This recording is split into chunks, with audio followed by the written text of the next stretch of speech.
This is Twitter community. Call me by my handle at Purples. I won't take that as disrespect, because on that platform, it's a leveler as much as possible. Before I respond to your comments, let me say I want to thank everybody. I thank the organizers for inviting me, and I thank everybody who's here. A few of you I recognize from your handles. Some I don't. I hope I'm going to get to meet with you. I'm very impressed by the presence. I mean, it's not a very big presence yet, but it's a very impactful presence of the young people who run, who you now call as the Twitter community, the Ekiti Twitter community on Twitter. One of the things you notice about it is you are probably the first state to actually identify the fact that you can be a community just by your Twitter activity. So I think you deserve a round of applause for that. You have not heard anything like the Lagos Twitter community or Ibadan Twitter community, or have you heard any such? I've not seen. But you see the Ekiti Twitter community, all of us are banging together, we are following each other, we are pushing each other's, there's no, you see some sense of, there's something about Ekiti that we're very proud of. I'm very, very, very proud of that. So I congratulate you for that. I know it's only a matter of time. The rest of the country will catch up with what we are already leading at. So keep at it. Well done. Let's grow the community, because it's very impactful and it can make a lot of difference. Having said that, what would I describe as, did you say communications and branding?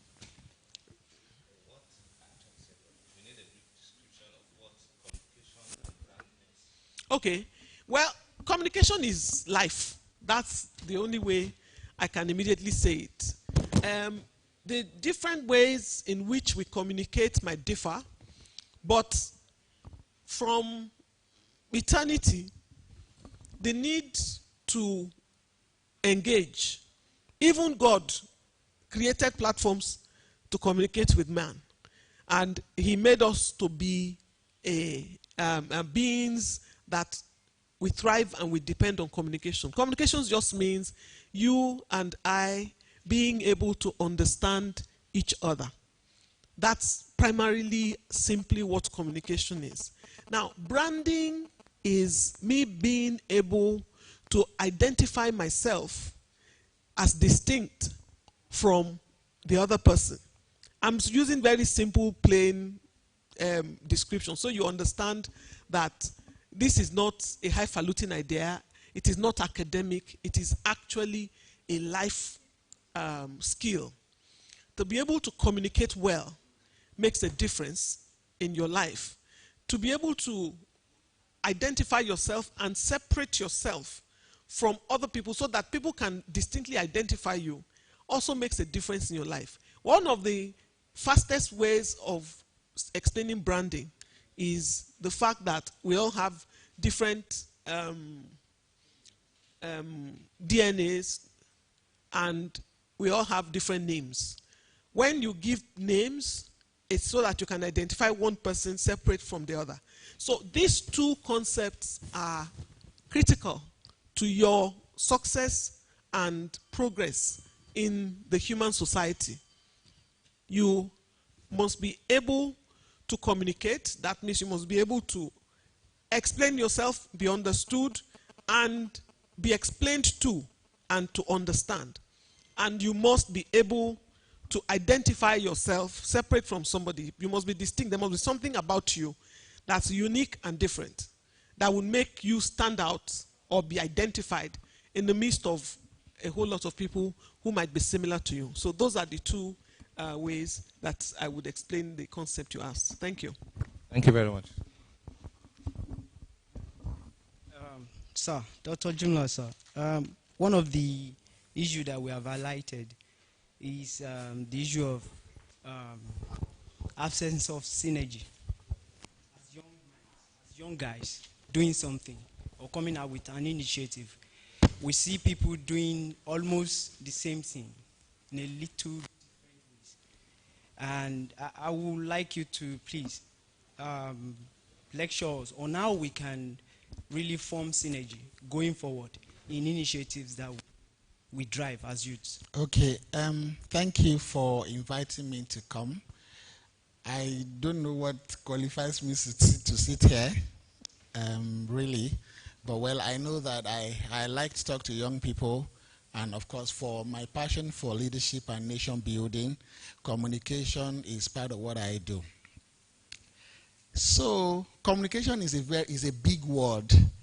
And if you say we want to annex it at the age where we are, it's also a very big feat. It's a quantum leap.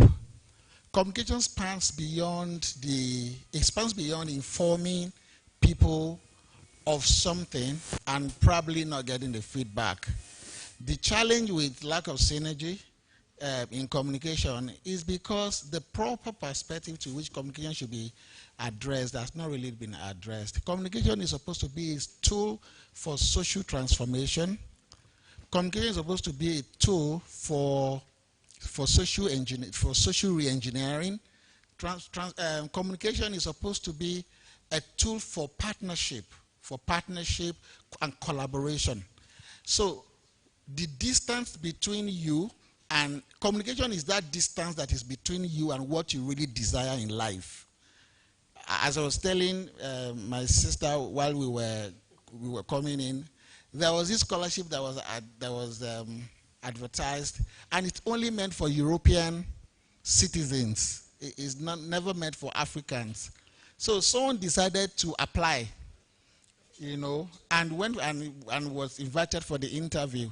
And when she got there were so many people that were well qualified for that scholarship, and it's a PhD scholarship, fully paid, and it was very interesting scholarship. So she just told them on the scholarship board that, they said, why do you want to go to this country? Why do you want this scholarship? He said, because I want to go and see the snow. I have heard so much about the snow in a lifetime, and I've never seen the snow, and I'm almost 40. Well, long and short of the story, she got that scholarship because she wanted to go and see the snow. She'd communicated and hit the right point in somebody's heart. Maybe someone that appreciates some level of environmental things. Now, coming to the issue of partnership, there are a lot of scattered intervention all over the place. People are not able to unite and synergize and partner for development. So if I am green global environment, I'm doing something in environment, and I am big if I'm doing something in health and maybe partly in education or whatever, and all other people that are working in different areas of development are able to recognize that we need to build a synergy. And how do you build a synergy? We build a synergy by setting an agenda for sectoral advancement. I mean, coming up, so as we are today now, if we're able to come up with a work plan to say, okay, this is the kind of an intervention that we need to do in order to be able to contribute positively to Ekiti's development. So leveraging on a few documents that have come from the youth environment, like the Ekiti Youth Agenda document, that has a lot of strategic focus for development for Ekiti State. So if we have people that are CSOs, that are opinion leaders, that are campaign leaders, in different areas of development, coming together to say we are redefining the communication space for development in the state. We are not abusing the social media to only throw tantrums at government or at government policies. We are also bringing about a kind of, a direction, formulating a direction for the young people and for the entire populace, for developmental projects within a government circle. For me, this is the beginning of the discussion. So it is not until the SA, special advisor to the governor on communication and strategy, she's having an event, and all of you are just busy helping her to retweet and retweet. Well, this is bigger. This is much more than that. What I'm saying is, this is an opportunity to come together, to form a synergy, and to predefine the intervention and the program that you want to lend your voice to in Ekiti governance mechanisms, and coming up with strategic work plan to be able to implement it. So if you say, for instance, the Ekiti Twitter community, this month we are campaigning against rape, and that's what everybody is doing. Then the whole world, so the day you are looking for help from anywhere in this world to do a campaign against rape, maybe somebody has seen your work and someone will be willing to. So, but this attitude of I want to do it on my own, this lack of collaboration thing makes many of the things that we do to be watered down. But if we come together to harness the power of communication, we will be able to make some progress with respect to social transformation and governance. Thank you. Thank you very much, sir. The next question is for Purpose. We want to ask, how can communications be used positively to attain set goals, particularly while it is focusing on youth and budding entrepreneurs? Okay, you know, I find it interesting that for a generation that we can easily call the communication generation, young people are not making the kind of impact that they should be making at this stage of your lives. I remember when I was in my 20s, early 30s, or let me even say maybe teens, when we were in university, all through young adulthood. If we had the benefits of the platforms that you have now, we probably would have turned the world around. Because I know the kind of things we're able to make happen, even with such limited opportunities. There was no Twitter, there was no Facebook, there was none of these things that can help you reach like hundreds of millions of people at a go. We didn't have that. We had only television, which was limited to some particular space, and then even radio. But even without those things, we were able to make a lot of difference, being that, one, we were driven. We were driven. We had vision. And we wanted to make something really happen. And we cared. I find that when we were younger, I don't think we were as focused on making money as this generation is. Money was okay, but it wasn't a driving force. Do you understand? We wanted to assert ourselves. We thought we've gone to university and we have gained all this competence and capacity, and we needed to be able to express ourselves and contribute to the discourse. It's interesting that a whole lot of my Aluta friends back in university, when I look at the space of governance in Nigeria now, I see up to like maybe 40 or 50% of them. They are the ones who are the senators now, who are the governors, who are the leaders in one area of thought or the other. We were all young people who just wanted to assert ourselves. Now, you have a platform that makes it even faster and easier for you to make impact. But it's sad that when I follow a whole lot of you, I read a whole lot of handles and co, and I take time to look at what gets retweeted, liked.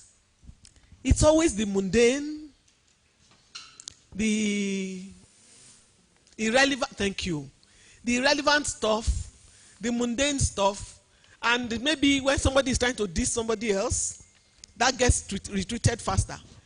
Okay, I saw a video of a young lady. I don't know if she's here. I think her handle is Neo something.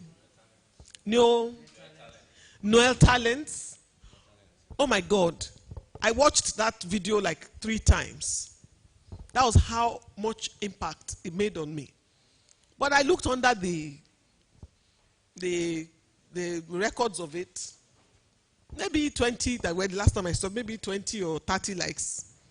But go and see somebody tweet something about some mundane stuff, and you see it go like hundreds of thousands of tweets. Do you understand?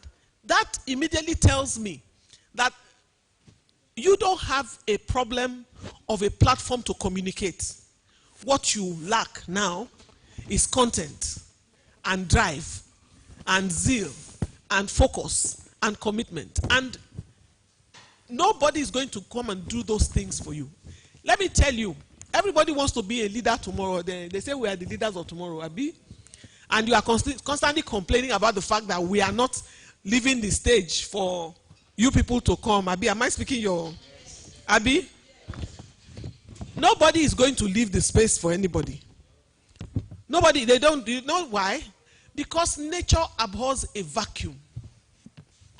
If you don't rise up and start to show that you have the capacity to take charge, there will be space. And because that space is there, people like us will still feel we have something to offer. Am I making sense? You need to get active and show that we are capable of taking this space. Once you start showing that, people like us will start feeling, here I want to go and be competing with these young people. Let me move back. But you are not stepping up. You are not stepping up. So, communication for you is already, the platforms to communicate is available. What is lacking is content. What do you want to communicate? What are you concerned about? Me, I became well known for fighting for consumer rights. Before then, I'm an Naluta, I told you, since university, I'm in student union, we quarrel about everything. But I got into consumer rights by mistake. I wanted to buy something, and I called like 3 companies. They abused me on the 3 calls. And I used to write for This Day then, so I wrote my experience. And before I knew it, everybody was sending their experiences to me. See what happened to me. See how this person treated me. And that's how I got into it. But the minute I got into it, I became really passionate about it because I didn't understand why anybody should be cheating another person who's spending money on their job or their service or their product or their service. And I became so passionate about it. It was all, if you go back on my Facebook platform, it was all I spoke about for like 3-4 years. I didn't have time for nothing, just about consumer protection. Today, everybody recognizes me as a consumer rights activist. In fact, when I came to take this job, somebody was on radio. My husband was listening to radio one day in Lagos, and somebody called and said, the banks are cheating them. Nobody is fighting for them. Even the other woman who was fighting for us before, Shola Salako, she has gone to join them. But I'm just saying that because I had one issue that mattered to me so much that every platform I had, I used to push that issue. And because that issue affected so many other people, you understand? It gained for me a platform for me to be able to express it. And we were able to make some changes. There's a whole lot of changes that we've helped to make in that sector that you may not even be aware of because we don't talk much about it. But things are better now than when I started. So what I want to say is, you have platform to communicate. What is lacking is content. What are you communicating? Because if you are not communicating the right thing, the platform is useless. Thank you. Thank you very much, ma. Yes, ma'am. I still want to ask with what you've said, you've highlighted basically what our fears are. And these fears has become a monster that we've not been able to face. But with people like you, it might not be easy for me to leverage on what you've been doing or to actually come to you for mentoring or for this. I really want to know, what can we do? We are a generation, you are a generation. We also have some generations coming behind. Do we start going to them and changing their mindset? Because ours is obviously feast on the mundane things, like you said. And changing my thoughts now as an adult, at least a bit, is going to be very difficult, except I'm willing to be changed. How do we now become change agents? Going beyond the talk and doing something practical. Should we go back to these young ones? Should we come to you? What do we do? How can you help? Well, a few of you are already doing something, just like what Dr. Jimla said. Identify an issue and pull together to make a difference in that area. Definitely, a lot of people work by leadership, what they see. What you see, if you can find people who can mentor you ahead, work with them, you can also go and start becoming a mentor to young people. But you know, it's a tedious job, and it's not one that you will see the results immediately. So balancing the act of, I want to hammer and I want to make a difference, can be a bit challenging for young people right now. But if it is an issue that affects a significant number of people in the population, it's a money-making venture waiting to happen.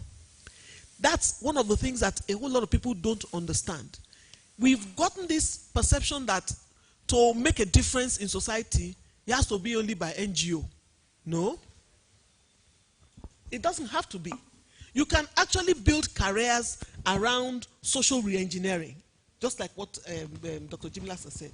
You can build a vocation or profession around making a difference. As I'm sitting here, the ways in which I can make money from consumer protection, people have not even started to think about it. They don't even know. But I got to know because I got involved in it. I became passionate about it enough to realize that there's something to be made there. So what I'm saying is, what you need to do is, what are the choices of professions that you guys are picking for yourselves? Can they be used? Can this your choice of profession or vocation, can it be used to make social change? Can it be used to contribute something to make a difference in the lives of many people? You can't do only for yourself. It has to be something that is relevant to so many other lives, because when it's relevant to them, then they will look to you for leadership. When they look to you for leadership, it creates platforms for you to influence people and influence the policy and influence all these things. And those are the things that creates wealth for you. So you want to make a difference. One, what do you care about? What is your choice of profession? Some of us go to school, we just get degrees because we just got the degree, but that's all we really want to do. Am I speaking to somebody? Yeah. That thing you really want to do, is it something that solves a problem for a significant number of people? If it is not, you have not started though. Because for it to make a difference, it must be solving problems. If it is solving problems, it's already a platform. So garner enough support, pull together and push on that thing. And you'll be shocked at what you can make happen. And let me tell you, as soon as you start to make the difference, we, the adults, we start to take notice. We start identifying you. We start pulling you in. Do you understand?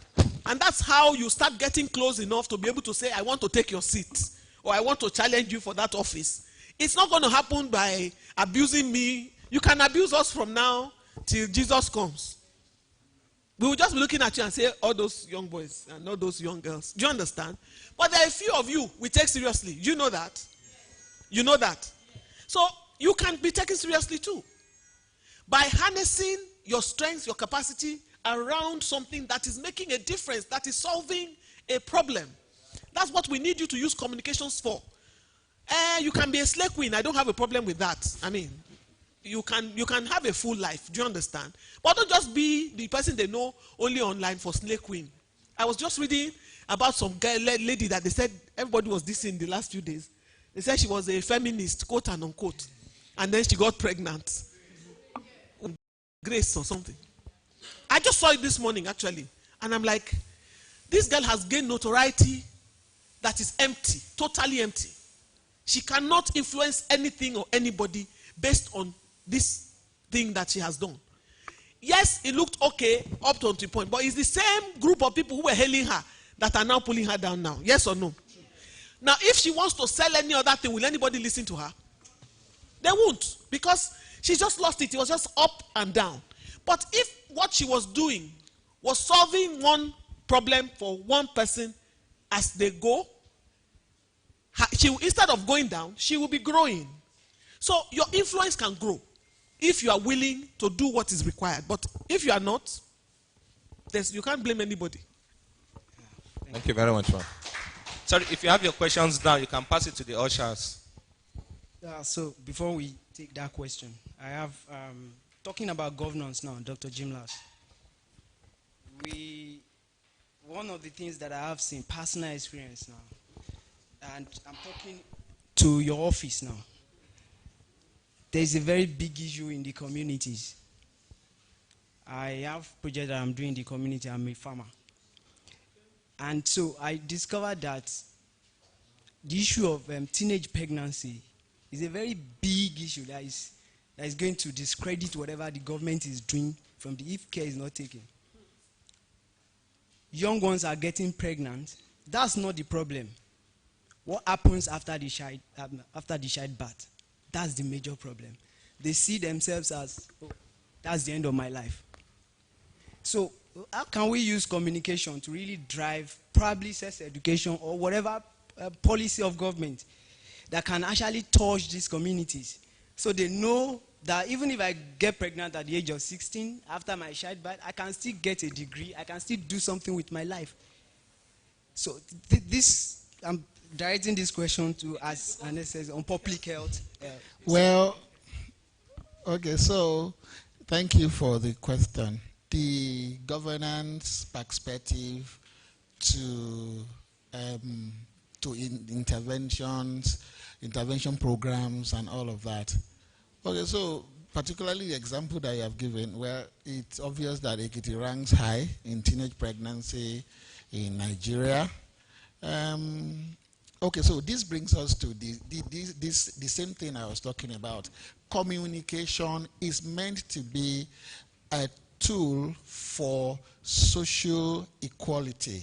It's supposed to be a tool for social transformation. It's supposed to be a tool for social development. It's supposed to be a tool for community partnerships and participation. It's supposed to be a tool for social mobilization and community mobilization. If you are passionate about something and you are privileged to stumble in the thing, so many people are passionate about so many things that they are not privileged to even stumble in it. So if you are passionate about young people, for instance, maybe young girls, and you are not privileged to stumble in the area of teenage pregnancy, then you have a job of a lifetime. Because the issue is that there are problems everywhere. So it's because of the kind of environment where we find ourselves, and of course, the generation that you belong to. They call you guys the Generation Z. The microwave generation. The generation that is never patient. Generation that is not focused. Generation that is not patient to learn. Generation that seems to know it all. A very shallow generation. I am very sorry to say, Mr. President says something. I'm very sorry to say, Mr. President said something. He said, oh, young Nigerians are lazy. So, well, I was like, oh, maybe as a president, maybe somebody should not. But the truth is that it's unfortunate. You are lazy generations. Generation that does not want to work. Generation that doesn't want to grow, but they want to blow. How do we begin to advocate for change, for social change, for real change with this generation? Communication is the key to harnessing that change, that social change. So if someone says that Ekiti State is high in teenage pregnancy, so what is the advocacy giants? What are they doing about it? What do you want to do about it? So maybe someone is here listening and the person knows I actually like to talk to teenage girls and all of that. Those guys are not on Twitter. Hello? Hi. Hello? Those teenage girls in the communities, they are not on Twitter. If you follow me on Twitter recently, you will find out that I was going around some secondary schools in Ijero local government, commemorating the World AIDS Day. And passionately from one school to the other, we were telling those children, it's about communication. You need to make a decision about your sexual destiny, about your reproductive destiny. The decisions that you make today, it goes a long way to affect what becomes of you in 10 years' time. You can be overburdened and burdened with diseases, with setbacks and all of that. And well, we know that it's not everybody heard the message, but we know that it is not everybody that will follow. But we have been able to impact a little. Now, coming to the area that you put a lean on. So we need to expand communication. So when we say communication we say annexing the power of communication in this age, we mean that we should get communication, the right communication, to the people that needs it. And we should not be carried away in the euphoria that everybody that needs to hear you, they're on Twitter. So then there is a general saying that says that knowledge is power. So if you say you want to harness the power of communication, so I'm rephrasing that we want to harness the knowledge of the environment or the knowledge of anything that people needs to hear. So I will seriously advise that if you know that you are passionate about one particular area of life or in any sphere of influence, it would be good to start talking about it. If you don't even have the capacity to talk about it in the rural areas, then you can start talking about it where you are at the moment. Be known for something. Stop this. Have social media integrity. Turn to your friend and say, have social media integrity. You cannot follow everybody. There are these things, you have to be pragmatic, you have to be value driven, and you have to be purposeful. You can't follow anybody. Follow me, I follow you back. Follow me, I follow you back. Are you interested in the population or you are interested in impact? Please clap for me. Sincerely speaking, are you interested in the crowd that you are gathering, or you are interested in systematic, organic, and scientific growth that translates to impact? Somebody say impact. So the whole purpose of communication is impact. How is it impacting? So be known for something. Have social media integrity. Stop reposting everything. Stop retweeting everything. But Yobe is burning now. If you are in Yobe now, as you are seeing things from fictitious places, and with the level of your education and exposure, you don't know that this is just this is just a means to discrediting the nation or to put fear in people. Say, you too, everybody, they are retweeting it. So have social media integrity. You cannot afford to be following people because they want to follow you back. If you do the right thing, that is purposeful, that is value-driven, that is pragmatic, with integrity, you are going to have an organic growth that is scientific and, of course, and that is impactful. Thank you. I would like to add to that, and I'm glad that Dr. Jimlas has gone into that room, because it's a very serious issue that we need to address. Even in the last I don't know, I was reading on Twitter the last, I think a few days ago, after the British elections, Piers Morgan wrote, he tweeted, he said, Twitter lost another election.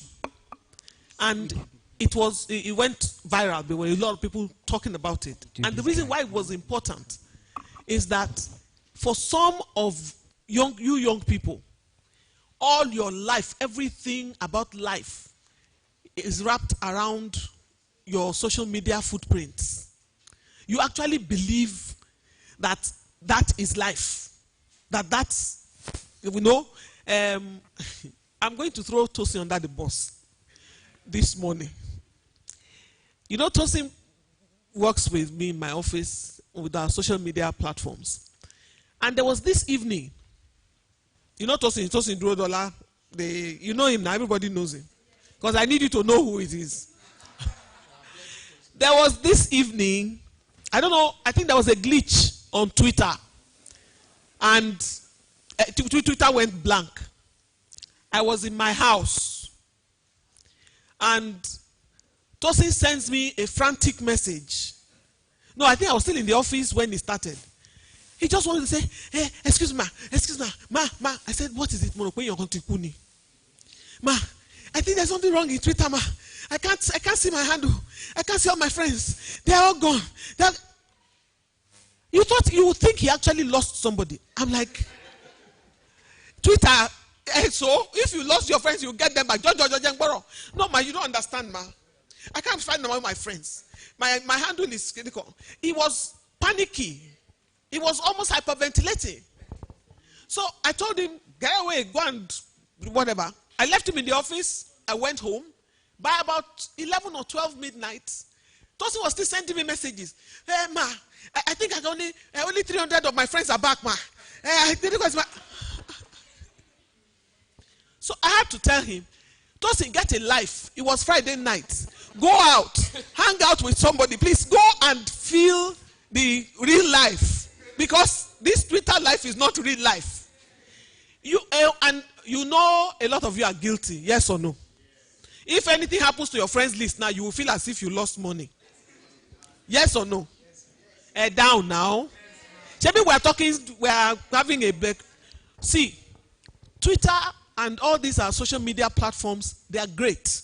They are fantastic platforms God has made available for you to use, to make impact. Your life must not be wrapped around this thing. You have to have a life outside of this thing. In fact, my suggestion to the organizers when they were putting this event together, when he brought it to me and said, hey, we want to do Twitter conference, I said, another talk shop. Everybody is tired of talk shops. What is going to come out of this talk shop that will make an impact on Ekiti streets?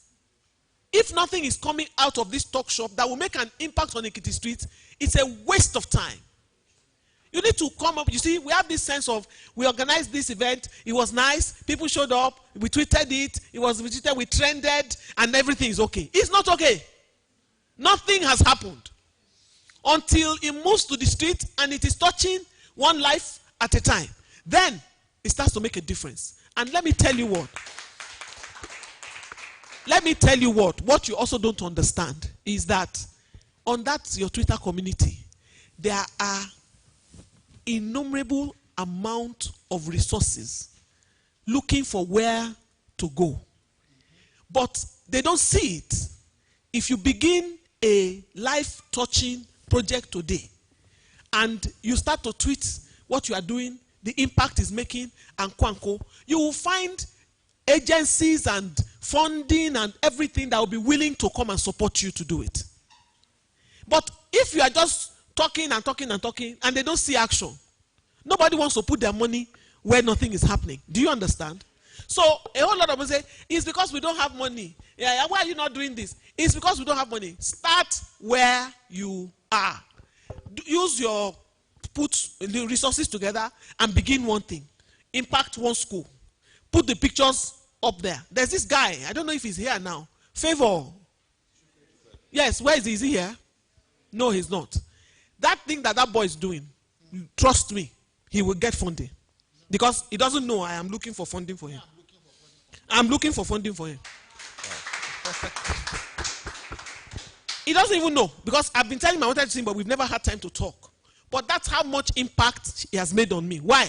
Because I was seeing him in the school with the children actually doing that thing. So while he's talking about it, he's walking the talk. He will get funding. You'll be shocked. I'm looking for, I've already told you. You can tell him, but let him not harass me. That's another thing you people do. I don't want to say it until I've gotten the thing. You understand? But just so that you understand how this thing works. Please, this thing that Dr. Jimlas just said is so, so important. Your life is not on Twitter. Twitter is a tool. The day you learn how to have a life and use Twitter to enhance what you do in real life, that's the day you are successful about it. But if you just feel, oh, let's say, and then I also want to indict you guys a bit. I've mentioned this before in one of your other platforms. I also see this Twitter social media network in Ekiti. You have become a clique. You are banding together and like separating yourself from the real community. The Ekiti guys, you can't relate to them. You guys hang out together, you are at the same events, you are in the kiniko and all that, and you've built a bubble around you, thinking that that is real life. It's not. Do you hear me? The education that your family spent money and resources to put in you, I know I'm running out of time, but you have to give me time to say this. This is so important. The education that your family spent so much to put in you and all that. I know what's going on. Let me not pretend. I know that you are living in an environment that people are not enlightened or exposed. So the level of exposure you have makes you feel we are different. And I appreciate the fact that you need to band together for you to preserve what you have started. I understand that. But don't turn into a clique that has no impact on the society around you. You need to take what you know and impact people who don't have the access that you have. Don't look down on them. Don't think, I don't hang with those kind of people. Find time to hang with them. You know why? When you make a success of your life and you leave them where they are, you cannot enjoy that life. Oh. Do you understand me? You can't. Because they will make it impossible for you. We've been talking about this for a long time. Then when we were going to school, we, the children of the rich, the poor, the wretched, we all went to school together. We were in the same class. At the children PAMSEC, at the children driver, we were all in the same school, in public school. We started segregating. After some time now, no, my child cannot go to public school. We've trained our children, sent them abroad, brought them, gave them everything. They are back here now. They cannot walk on the street. Somebody will stab them to death. Do you understand? Don't make the mistakes we made. Reach out to your peers who don't have the same opportunity that you have. It's not going to pull you down. You can actually bring them up so that you can have a wider environment and society that you'll be at peace in. Because after you have made everything that you want to make, they'll start looking at you saying, eh.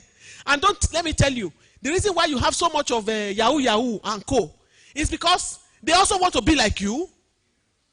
But nobody's showing them the way to be like you in the right way. So they find any other way to be like you. Big deal.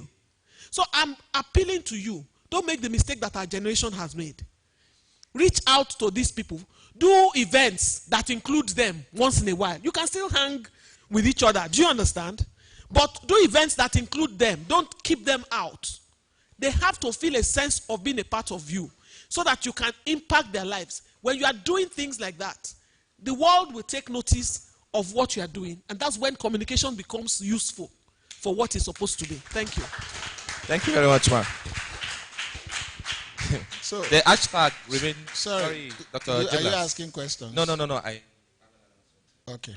Yeah, sorry. The hashtag remains Ekiti Twitter Conference 2019 and #Ekiti Twitter. You can also follow one Ekiti to push out the conversation. And also, if you have anything you want to tag them at Purpose on Twitter. And also Dr. Jiblas. My handle. Yes. Mary, what's my handle again? I think it's Dr. Jimlast _ Okpayemi. Okay. Okpayemi.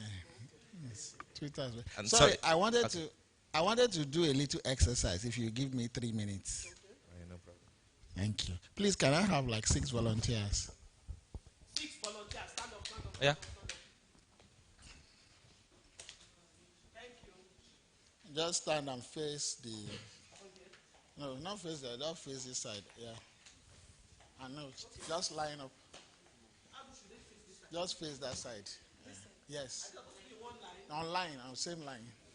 Same line.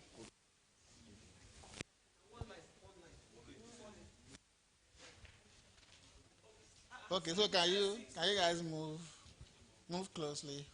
Remaining one person. Come, stay closely. Thank you. Okay, so the exercise I want to do is a communication exercise.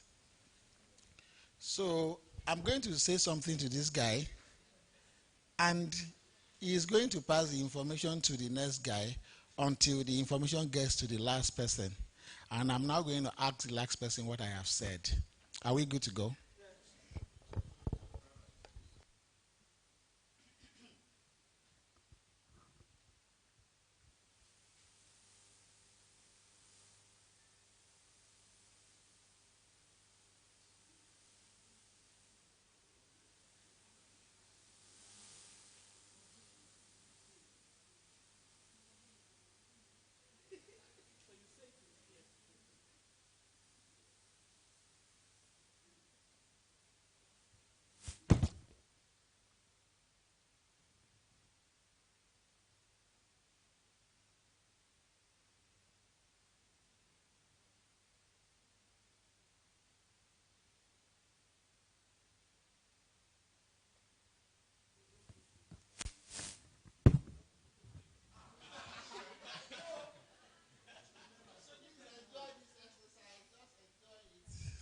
Let's see how the communication goes.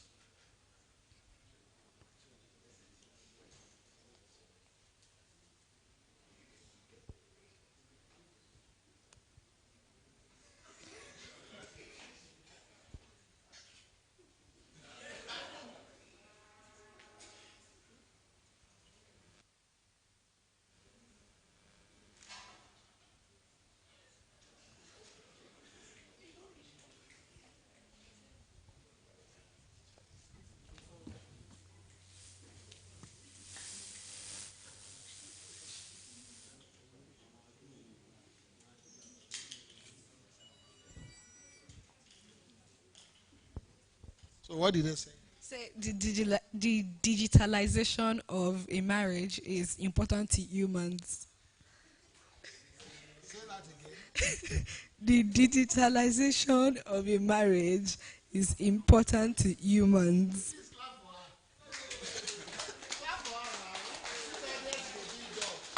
Please, what did I tell you? The digitalization of human race is critical to humans.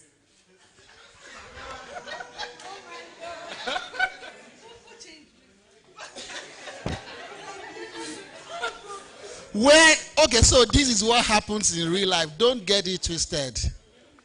I said the digitization of human race is critical to communications and development.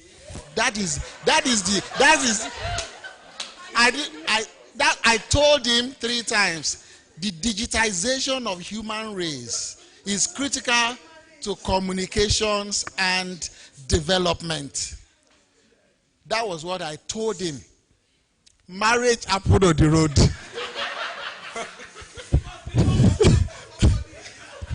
Ladies and gentlemen, if we do this 100 times, and I tell him that Ojo is a farmer, and by the time he gets here, it will become Ojo is a hunter and farmer's father. Please put your hands together for them as they go to sit. Why did I do that? Why did I do that? I'm a project manager, and I have seen communications go wrong in projects because it is not clearly defined and it's not strategic enough to, it's not strategic enough to solve the required problem, whether it's cost problem or scope problem or time problem, which we call triple constraint in project management. This thing that you have just seen, that's what happens in real life, not to even talk of what happens on Twitter. So please, the next time you hear an information, before you jump at it, it will be good for you to cross-check to know the authenticity. Stop copying and pasting. Please turn to your neighbor and say, stop copying and pasting. Please just don't retweet any garbage, any trash. If I see you on social media, let's say on Twitter, I want to look at what you are doing. I want to look at the people that you are following to see how serious you are. So if I'm you, it's not those numbers of people that the things that I'm retweeting. So no, it's to choose a course and design a communication plan that can bring impactful, intervention or programs to the cause that you have chosen. Thank you. Thank you very much, Dr. Jim. Sorry.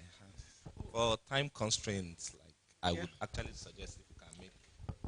Don't worry, even I'm already looking at my time. I have another speaking engagement, so I have a couple of questions here. Like the first one I had asked about policies and initiative for youth in rural areas. I think Dr. Jimla has addressed that. So, what's this question? I think that has been addressed. Yeah, please go and adopt a rural area. That is how to show your true volunteering spirit.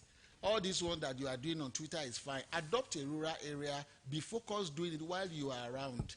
Get other people to support you. You'll be surprised that even the people at the rural area, they are willing to join your engagement. They are willing to own. They are willing to take ownership of whatever it is that intervention that you are targeting. So adopt a rural area, adopt one street or something, or a community, and do something tangible and let the whole world see it in pictures. Okay. Thank you very much, Dr. Jimlas. I think when you talk about the rural areas, that is what can translate to being the grassroots. Yes. Yeah, you work with the grassroots. But there's a whole lot of work to be done, even in the urban centers. So don't ignore the urban centers and say the only problem is in the rural area. The urban centers are now more rural than some rural areas in terms of challenges. So you could start from home. You can start from your streets and pick something to do to make a difference there. That's how leadership starts. Thank you very much, Mal. Let me just run through these 3 questions I have here. The first one said, how can we use communication to reorient our education, because our education is not equipping us for future opportunities? Okay. The second one said, knowing fully well that communication is a two-way thing, how do we harness the power of the communication age in Ekiti here as a case study? Since this is a Twitter conference, please, how many ministries, agencies in our state have a social media presence? For the person that asked this question, I'll just suggest to you, go on Twitter and type EKSG.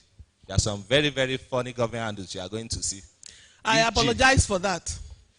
I'm actually working on it. By next year, we'll streamline it. But as I speak, we are about to get our state policy, communications policy approved by EXCO. Once we have that approved, we will streamline all of this. But we don't want to gag anybody.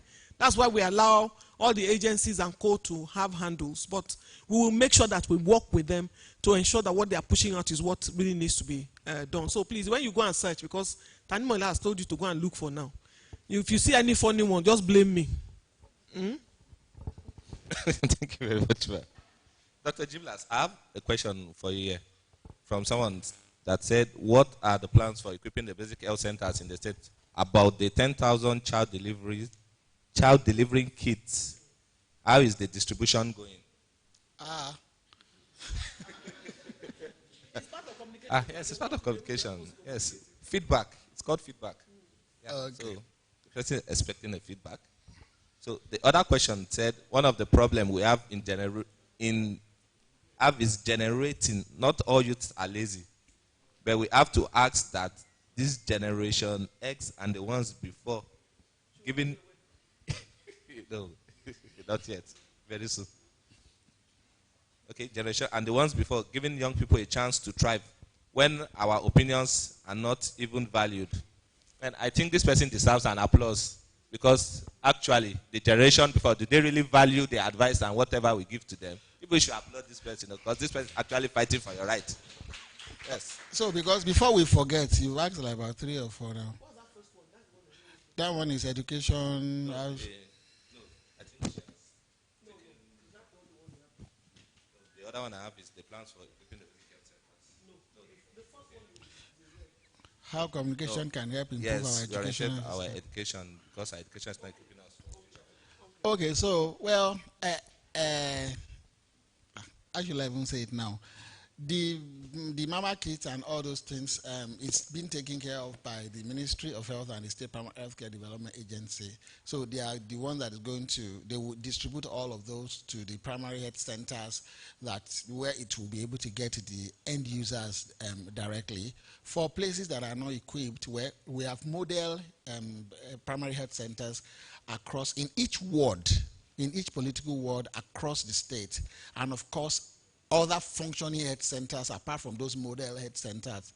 And those model health centers has the capacity to respond to obstetrics emergency and childbirth issues and all of that. So the government is trying its best, and of course there are a lot of funding coming for maternal and child health in the state, and it's going to get interesting as from next year. So that's as it is. The communication helping for educational purposes, I think that is a bigger thing. That's a bigger thing that we cannot start talking about now, because the curriculum of 1920 is what they are still using to teach you people in school. So what I advise is, please re-educate yourself. One of the powerful thing that communications does is what is called behavioral change. Behavioral change, and the attitudinal and behavioral change towards your own knowledge management is called self-development. So if you self-develop, you can be able to escape the trap of what educational system has exposed you to. For someone like us, that we had our primary medical degree and all of that. So if it's only medicine that I know, probably I might not be sitting here today. It's a product of personal development, to putting my eyes into what does not concern me, so that when they are talking about anything under the sun, I can be able to contribute. And I can also fuel my own self-development passion and energy in the area of my interest. Hello? So for behavioral change, communication is very, very important, and that's what we should do. And before I give the microphone to my sister, the youth are not listened to. How did you put it? Our voice is not being appreciated. Let me just complete it. The person said we are not lazy. We just need to be heard. Well, it's not everybody that is lazy, but I know some that are lazy. I know some that are lazy. I have offered to even help them to do things, and they will say, I'm coming, and you will never see them. You know, I met a young lady on the plane, very fine girl. Well, it was at the airport actually. You were just winking at each other. Hey, fine girl, how now? What's up? You know, and sir, please, like your white dress is fine. I said, oh, nice, thank you. You too, very beautiful. Can I have your card? Oh, fine. How you are even in government? Yes, so in my village, and everything. And we went. I gave this example while I was speaking at the elevator. And a few weeks later, she reached out and said, sir, that time you saw me, I was actually flying to Adamawa I'm going for you to serve. I've now redeployed to Abuja, I need a job. I said, oh, that would be, but what do you study? He said, I did accounting or something. I said, oh, fantastic. Let me look around for you. Very lucky girl. And a very renowned developmental bank in Abuja, very big bank. I just told my friend that the vice president legal there, that CEO, there's someone, do you want to take a copper? You are, except that copper read accounting. And this Otondo girl, she read accounting. How can someone be so lucky to serve in that kind of an environment, that multinational environment? Well, long and short of it, I now send message, oh, babes, I got a place for you. Go there. Oh. Where is it? It's in central area. It's too far. Oh. FRSC. The FRSC that is beside me, Gwagwalada here. I've also submitted my something there. I said, baby, you don't understand. You know, there is no work in this country. I don't know you before now. We just met in transit, reaching out that you wanted help, and I'm in the position to do it back and forth. We did back and forth. Okay, Dr. Jimlas, I'm going to go. Okay, go now. Today, have you Dr. gone? Jimlas, sorry, I have time constraints. Sorry, I will just wrap it up. Long and short of the story is that she didn't show up for that job, and the guy that has promised me was really disappointed. So how will I not say that people are lazy? And so many examples. What am I trying to say is, you don't say that nobody listens to you. Let me tell you, young people, as I'm also young, nobody is going to give you a space. You have to take the space by yourself. Nobody will give you a position. You have to take the position by storm. Nobody gives you power. You are going to snatch the power by yourself. If you are waiting until old people will step down and say, we are now leaving the stage for you, come and be doing it, you will never do it. So you need to rise up in your regalia and take your place in the equation of things and be trusted. Because right now, young people cannot be trusted. If you ask more money, you have lost. Thank you very much, Dr. Giblas. My purpose, do you have anything to tell us? I just want to say that, because I have to leave now. I want to say that on top of all that Dr. Giblas has said and here, I agree with him on self-development. You don't need formal education to make it in life. You can educate yourself. And especially for you generation now that the internet is a virtual class. If you want to learn something new every day, you will find something new every day to learn till you die. We didn't have that opportunity, so you can learn.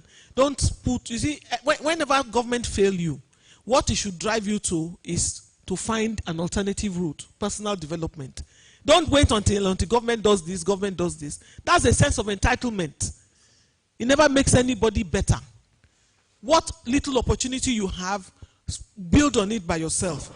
Eventually, you will be the one that the same government that has refused to train you will be coming to say, that's our son, that's our son. Do you understand? So if you are waiting for them, you will keep waiting for life. Go ahead and do what needs to be done. And my final point is just as he has said. I have not seen young people willing to volunteer. Everybody wants money. There has to be something attached to it to get to do something. But when we were younger, we were just volunteering anywhere. Volunteering gives you experience. Experience is what nobody can take back from you. They may not like your face. They may not like whatever it is that you do or say whatever. But if they know you know what you are doing and you have experience, they will always need you. There will always be a space for you. If I know that you are good at this, when I need to do that thing, I'll say, go and look for that boy for me. Even if I've never met him before. So, gain experience. This is the time to try your hands at anything, even if it's not going to give you money yet. That's how visionaries work. You don't say, if it's not going to pay me this kind of thing, I'm not doing. That's why I'm saying you have to balance being a slave queen and a bobo with making a headway in the thing that you have chosen. I'm looking forward to the outcome of this conference. I wish I could stay here. I wanted to be here all day. But we now have competing events, so I have to leave now. I'm looking forward to the outcome of this conference because I am really hoping that by the time you are done here, at least we will be able to come up with one project, something that Twitter, what do you call it? The Twitter conference or Twitter, the Ekiti Twitter community will take and physically implement on the streets of Ekiti. That we can be proud to showcase and see what our young people are doing in Ekiti just by coming together on the Twitter platform. One girl, her name is Lola, I can't remember the rest of her name, who is a member of FIN here. FIN, F-I-N. Lola started FIN when this guy killed his wife. You remember? This banker, when he stabbed his wife to death, out of anger, she started this platform to say, we need to give women a platform to speak where nobody is judging them. Because if this girl had a platform to say what she's been going through, maybe she won't be dead now. Today, that platform has over 1 million women all over the world. She doesn't do any work anymore. She's in America. She doesn't do any work anymore now. FIN is just her job. And that platform, just because she created that platform and it was making such great whatever, brought her attention to Mark Zuckerberg. He takes her everywhere in the world, showcasing her as, see what my Facebook platform can do. It can actually be used for social change. It's helping to give women a voice. Let Ekiti Twitter community be the first to create a platform that will make a difference and make an impact. That we can, the Twitter, what's his name? Jack. Is Kuku moving to America, to Africa soon? He says he's moving to Africa. That he can take Ekiti and say, see what Twitter platform has been able to pull together to be able to make a difference in the lives of these people. Start something. Start something. Please, I need to leave. God bless you. Thank you very much.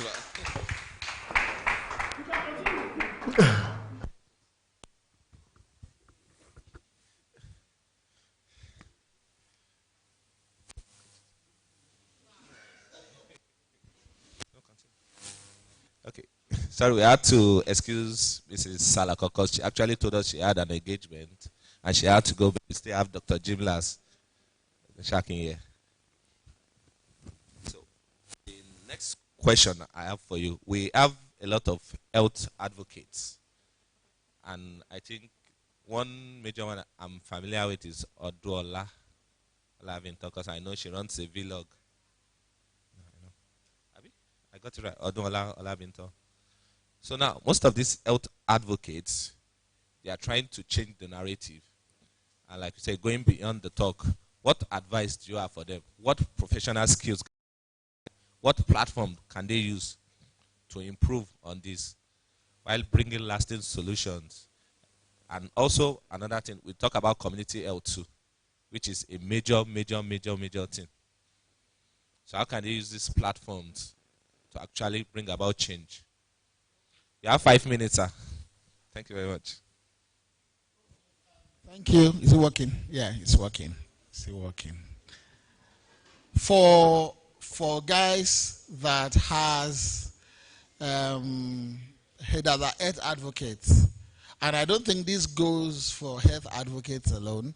It also goes for other advocates for education, advocates for security, advocates for environment, advocates for leadership, and all the other advocates for families. I'm yet to see somebody really passionate about family life in Ekiti. Someone really talking about family life and all of that. I don't know that person. I've not seen someone like that. So whatever you're advocating, if Oduola is not a medical student, maybe she will not be advocating for health.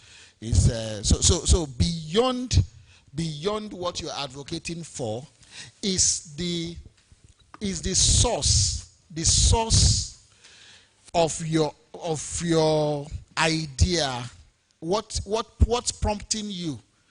Oduola is probably doing that because she's a medical student. Maybe if she has another level of exposure, maybe she'll be talking about something else. But whatever you are talking about, how do you intend to achieve the impact that is required for social transformation that I said before? Number one, you don't have to be an NGO, but whatever thing you are doing as an advocate of anything, please put a structure around it. Put a structure around it, because whatever you are doing that is not structured will soon end. Historical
So if you really want to make some progress, if you really want to make some progress with your advocacy passion, please put some structures around it. When I mean structures, what do I mean by structures? I mean everything that can put you out there, that can make people to know that you are systematic, you are scientific, you are methodical, and you have tools and techniques. You can write papers, you can contribute to whatever the government is doing within your circle, and you should have your own followership. Please turn to your neighbor and say, have your own followership. So if probably there is a Facebook conference meeting tomorrow now, everybody here will probably be there. So you need to have your own followership, your own advocate disciples. So you have been doing all these things all alone by yourself, and the required impact that you need to generate social reengineering programs have not really come. But if you expand it, if you decide to have disciples and pass the vision across to other people and meet regularly, even if it's once in a month, and you put up your social media platforms very well, and you ensure that you are always speaking to that thing within your community, within your environment, then from there you can make some progress. Thank you. Thank you, Dr. Jimlas. We have come to the end of this session, and I would want to say it's an honor having you and Purpose talk to us. And like we said, the team is beyond the talk. And what do we mean by beyond the talk? This goes way above. Okay, yeah, sure. Okay, so my final word. I know some people are not listening to me, they are pressing their phone. It's okay, whether you are tweeting. My final word is, when you are, there are different, the age that we're in comes with its significance. When you become 30 is like an age where you enter fully into your life assignment. You are expected to develop capacity to face your life assignment or to implement your life assignment between 20 and 30. So by the time you are getting to 30, you should have been you will have spent 10 years preparing for your life assignment. It is taking that the age of 30 really signifies when you really step out there and start doing, and start fulfilling what you'll be doing for the rest of your life. You should at least start from 30. 40 is the age of nationhood, while 50 is the age of institution. Why have I said all of this? If I don't know how old you are, whatever you are doing today, if you are 30 or you are 20-something and it is not in line with what you will be doing for the rest of your life, you are buying time and you are wasting time. So my advice to the people here today is to make sure that you buy time, get focused. Whatever you do for 10 years puts you out in the limelight in the global community. Stop spreading your energy around. Focus on one thing, and from there the whole world will hear you. Thank you, ladies and gentlemen. Thank you, Dr. Jimlas. So like I was saying, the team is actually beyond the talk. That means we are going to continue this conversation online, and I can assure you there are mechanisms in place, especially for feedback from all this we are doing, and at the end of the day to be communicated to everybody for an action plan, which everybody is going to be involved. So, thank you very much. Francis.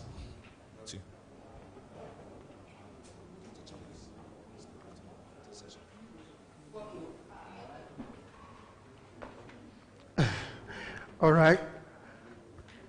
We'd want to take a few photo sessions.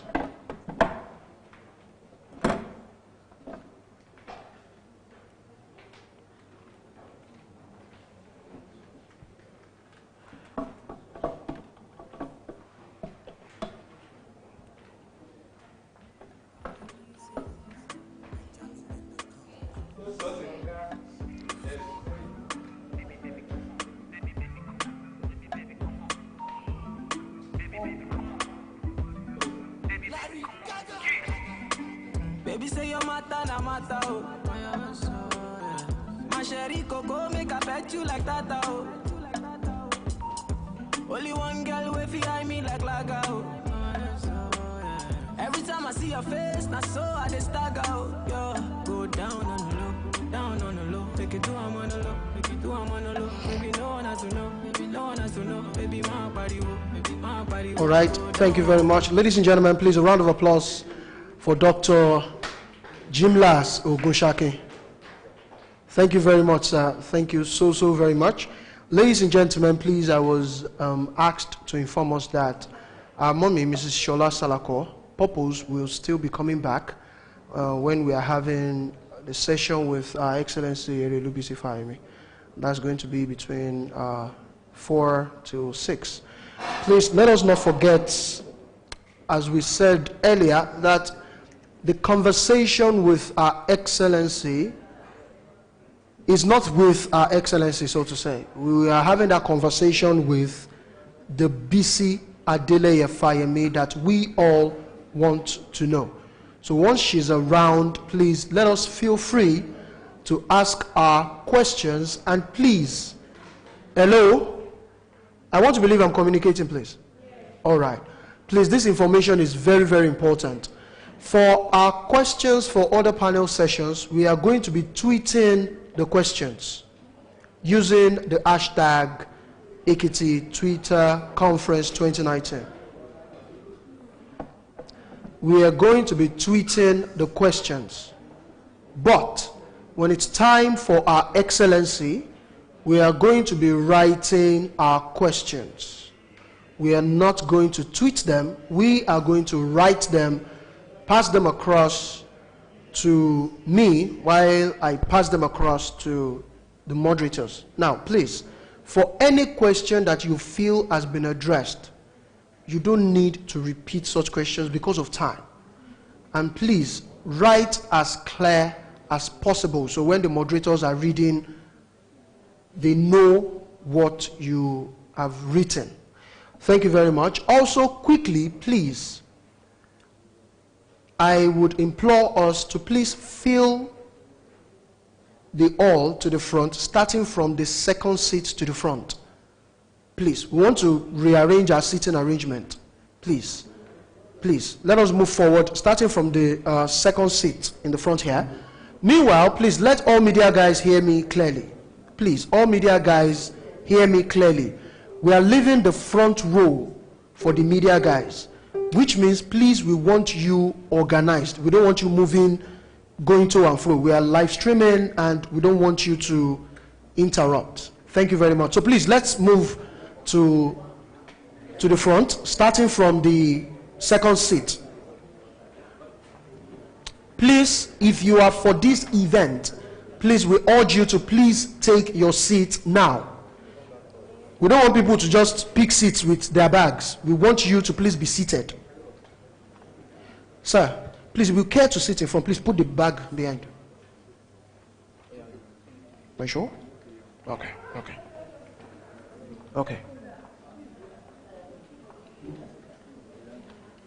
So please, let's continue to fill the seats to the front, please. Let's continue to fill the seats to the front, please. Thank you. Sir, please, let's move to the front, please. Please. I believe we still have some free spaces here, so please, let's move to the front. Thank you, please. All right, I want to put an end to the photo sessions now so that we can continue with the rest of the program. Thank you very much. Thank you very much. Thank you very much. Thank you very much. Please, let's be informed that the conference is still on. Let's be informed that the conference is still on, so please let us take our seats now. If you want to talk or have a short meeting with anybody, please, we prefer that it is outside the hall to avoid distraction.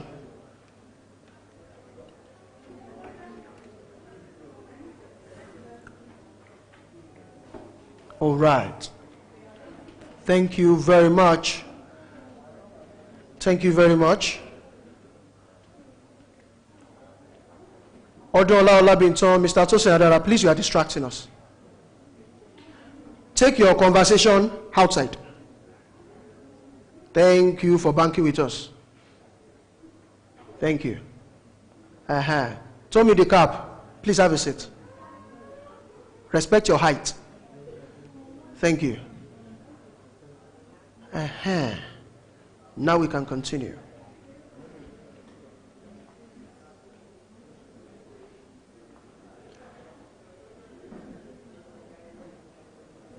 Thank you very much. Now, ladies and gentlemen, I have a good news and I have a bad news. Which one do you want first? The bad news is it will be very difficult for us to trend today. Reason, today is Buhari's birthday. So I can check, if you check the trend on Twitter right now, it is almost impossible for us to trend. Almost impossible. The least hashtag trending right now has 3,600 plus, last time I checked. And I am not sure that our hashtag already has 800. Now that's the bad news. Are you ready for the good news?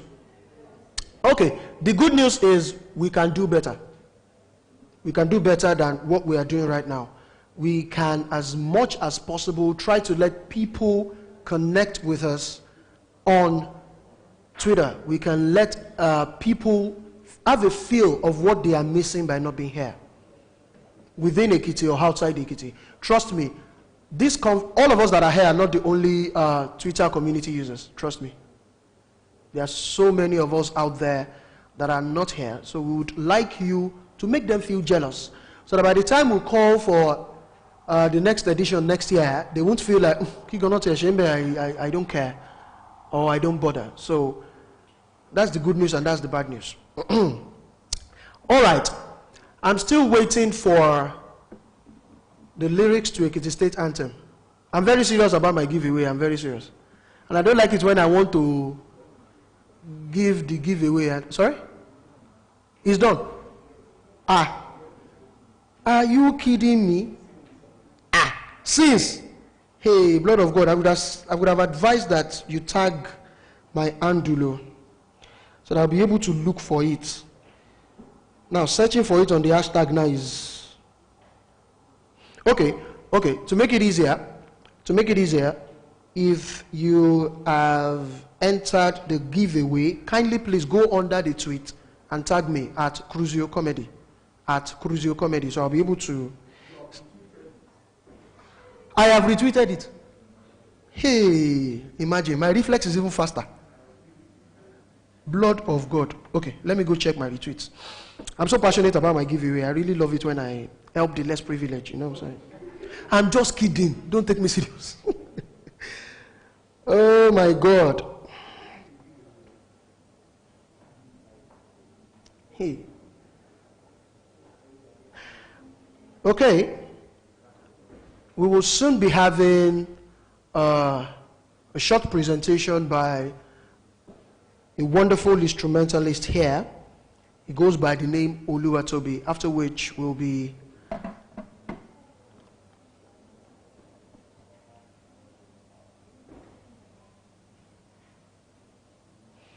okay. Like I was saying, we'll soon be having a second panel session, which is going to be more interactive. I still feel like we are scattered. I still feel like we are disjointed. I still feel like our sitting is not. Mr. Shola Situ, Shola Matthew, please stand up. Thank you. Stand up. You can't sit there. I want us to. Mr. Yobami, Ayomide Alao, please can you just move closer? Move closer. Thank you. Yeah, thank you. Thank you. You know what? Sir, please come. To make it easier, please come. Please put that bag at the back. I don't care. Put it at the back. Sir, no, why are you fighting their cause? I don't understand. You said so. You said so. Okay, we want to try as much as possible, please, like I have been saying, to reduce movement. So that we are not going to look like an organized community. Ladies and gentlemen, within the next 3 minutes to 5 minutes, we'll be leaving you in the hands of our instrumentalist to thrill us with soft tune. Ladies and gentlemen, please put your hands together for Oluwatobi. Please put your hands together for him. Thank you very much.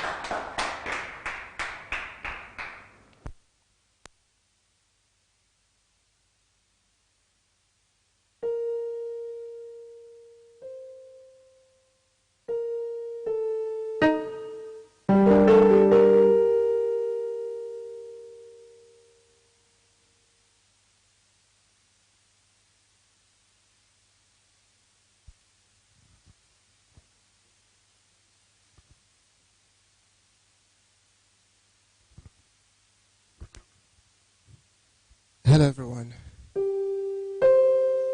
Hello everyone. Okay. I'll be doing a song I title Ekiti. Actually, I'll be doing more than instrumentals today. I'll just basically be talking. It's a motivational song. So I really love it if you just listen and enjoy. Thank you.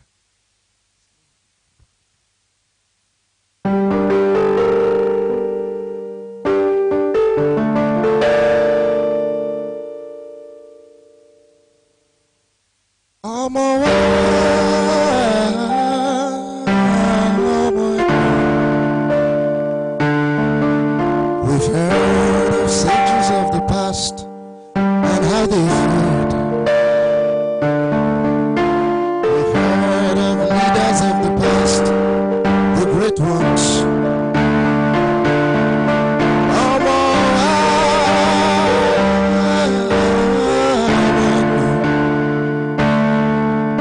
When will it be your turn?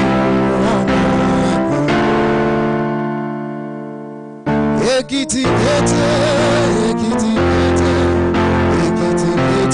rise to your feet. Let them know there's a fountain of knowledge flowing from the west. Ekiti, rise to your feet.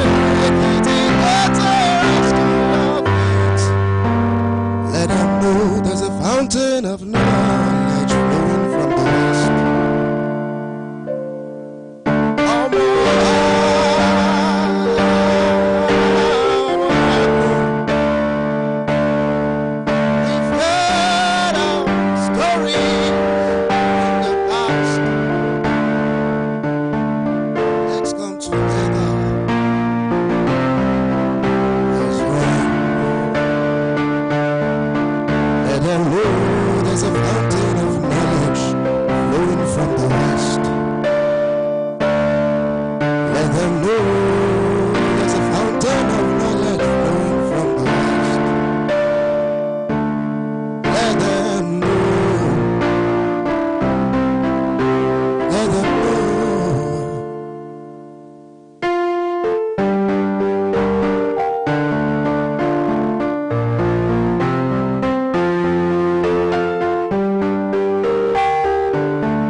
I believe Oluwatobi deserves a standing ovation, trust me. I believe Oluwatobi deserves a standing ovation, ladies and gentlemen. Thank you very much. Oluwatobi, thank you very much for that wonderful tune. That's wonderful. That's wonderful. So if someone should sees you gentle now, they won't know that you swallow woofer. Wow, that's so nice. That's so nice. We thank you for that. That was a very nice tune. That was a very nice tune. Sorry, what's your Twitter handle? Sorry, can we please give him the microphone, please? You were saying?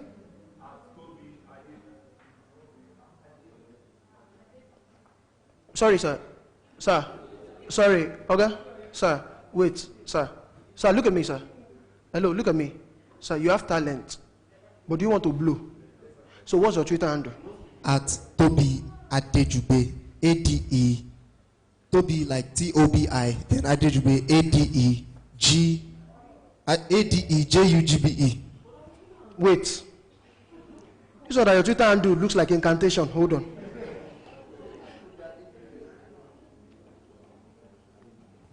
At Tobi, ADE.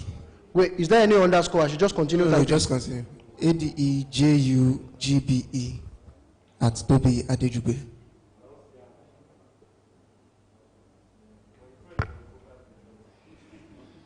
At Tobi Adejube. That's all. Okay.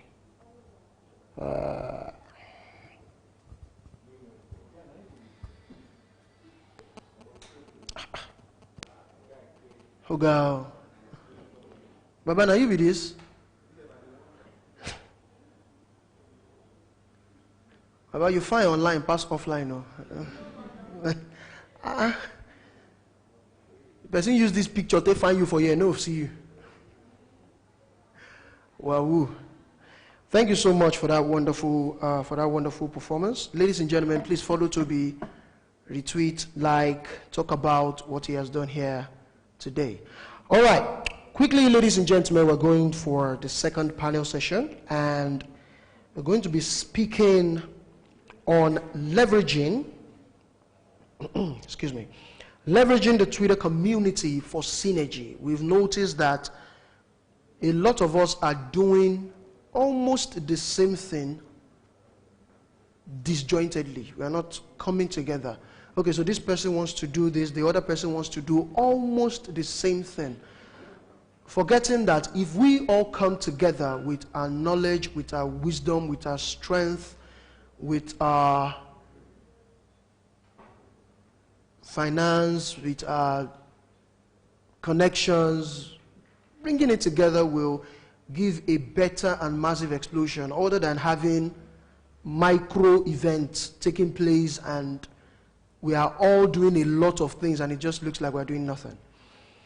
So, for this session, as important as it is, we're going to be having the following people to join us here to speak. Ladies and gentlemen, I'd like to welcome first at Tosin Adara, followed quickly by at Alao_Ayomide, followed quickly by at D Odunola. And finally, we are also going to be having at Precious Olofiyokun. All right. Ladies and gentlemen, to moderate this session, please join me as we welcome Francis and Dolapo. Francis and Dolapo.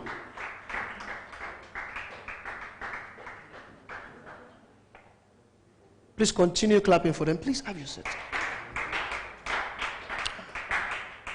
All right. This time we're going to be in this session for the next 30 minutes. Ladies and gentlemen, please remember that your questions should be tweeted online using our hashtag Ekiti Twitter Conference 2019. Thank you very much. Good afternoon, everyone. Sorry.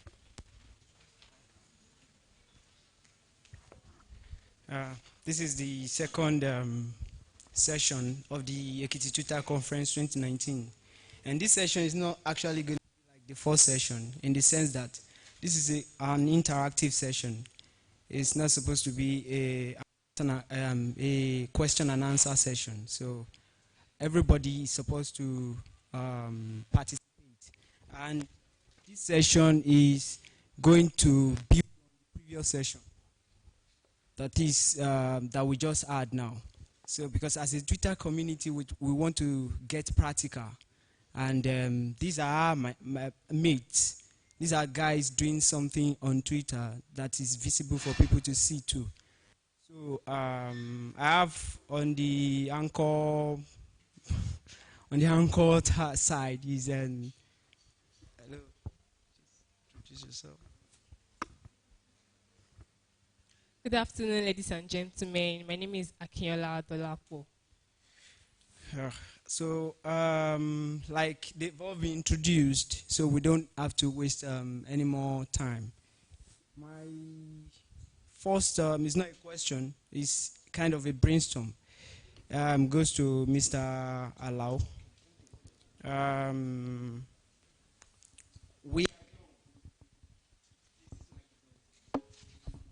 We are young. We are trying to take over from the older ones. I think some years back or last year or thereabout, there was a bill that was passed, the Not Too Young to Run bill. And if we look at the impact that people who have actually had access to power, who are young, are making, I don't think there's anything to write home about. And so it makes me to pose a question to you now that, do we really actually, the young ones, do they need to take up power to make a change? Do they need to get involved? And if they get involved, how should they behave? What are the things that they should do to make actual change going forward? Yeah, thank you, Francis. To start with, if I get you right, you are referring to the political space, so to say. So if I answer that question, I will start with something I call a fact or a truth. And that truth is, irrespective of what you do, you have to pay attention to the politics of the environment. Politics, to me, is like the alpha and omega of everything you do. So young persons definitely have to get involved in the political process if at all we seek to make any meaningful change. For those of us or people that were in the civil society sector, for example, you want to make a change in health, you want to make a change in gender issues or what have you. Just one government policy can frustrate your efforts. So we have to come to the understanding that politics is very, very important. That said, we also must come to the understanding that being young does not equate having the capacity to lead. So you can be young and inept. You can be young and lack capacity. So as much as we clamor for change in political leadership, as much as we clamor for not too young to run, we must understand that to run requires more than being young. Constitutionally, we are not too young to run because the bill has been passed. But politically, economically, one, we are too broke to run. That's the first thing. The second thing is we even lack the strategy to run and win. And that is really obvious. Today we are talking about forming synergy in Ekiti State, which is perhaps one of the smallest states in Nigeria. We lack synergy in the state. Now imagine a whole country, a behemoth like Nigeria. We are talking about young people taking over the leadership positions. Are we sure that we have that strategy? Are we sure that we can collaborate to the point that we can even take power off the hands of the status quo, so to say? And we must also understand that, like what Mrs. Shola Solapo said to us at that time, nothing will be ceded to us or conceded to us without a fight. You must fight for what you want. You must fight for what you believe in. But that fight must be strategic. That fight must be intellectual. That fight must be radical. So that's why you need the good, the bad, and the ugly. So while the good people are doing the strategic and intellectual fights, the ugly we do the radical fights. And the bad ones we do the street fight. politics is about, it has to be inclusive. So you have to carry everybody along. So as much as we're having a conversation about how we intend changing this country, and we have find people in this hall, we also have to have a conversation with the Hagberus. We have to have a conversation with those that might not have access to coming to a place like this. So to answer your question, of course, we need to take over reign of power. But another thing is, do we have the capacity? And that is what I'll be looking forward to us discussing during this particular session. Thank you. So I have a question for you. You said young people lack the strategy. So what do we need to nurture our leadership skills like going forward? Going forward, to me, I always advocate for young people getting a life before you go into any space. So if you want to go into politics, get a life first. So what we see now is we have so many accidental politicians. We have people who are not prepared for the positions. So people just want to get and hold that position because they feel like, if I get there, I will have a name. If I get there, I will make a change. What have you done before that can show to us, what's the trajectory that can show to us that when you get to this place, you will actually make a change? So I think the first thing is get a life. Let us know you for something you are doing. Don't just make noise. What we have nowadays, like I say, we have keyboard warriors. We have hashtag activists. So because you are trending something on Twitter, you think you're an activist. You need to do something offline. The online activities is enough. So I think you must get a life and do something with it. The next question I will be asking will be directed to Mr. Adara Tosin. As a youth advocate, if you look around us, the other time there were news about EFCC coming down to Ekiti and then arresting a whopping number of youth for internet fraud. I also know you to be an ICT person. What's your take about the level of the internet fraud news that comes around all the time, and then number of jobless youths, in our community or in our society, so to say? I don't know, what do you have to say to this? What is the causes? I mean, what are the causes of these things, and then how can we really address this issue? Okay, thank you. I think 4 days ago, I saw an Hausa person talking about that the Southerners are probably the highest in probably Yahoo and other things. And I really wanted to probably attack him, probably because I'm a Southerner, like the Southwest and all that. But I had to probably think about it well and be right with probably how I'll talk to him. So I had to tell him that I spent 17 years I grew up in Jos, and I understand that there are other crimes too that the Hausa people do, such as Solution, Wiwi, that's Igbo and all that, early marriage and all that. So you cannot just come on social media and probably just justify yourself and make some set of people feel that probably are very unfortunate and all that. So I had to table it down for him to understand that if we really want to address the issue of cybercrime and all that, we must focus at this problem and look at it as one problem, not this person's problem. It is our problem.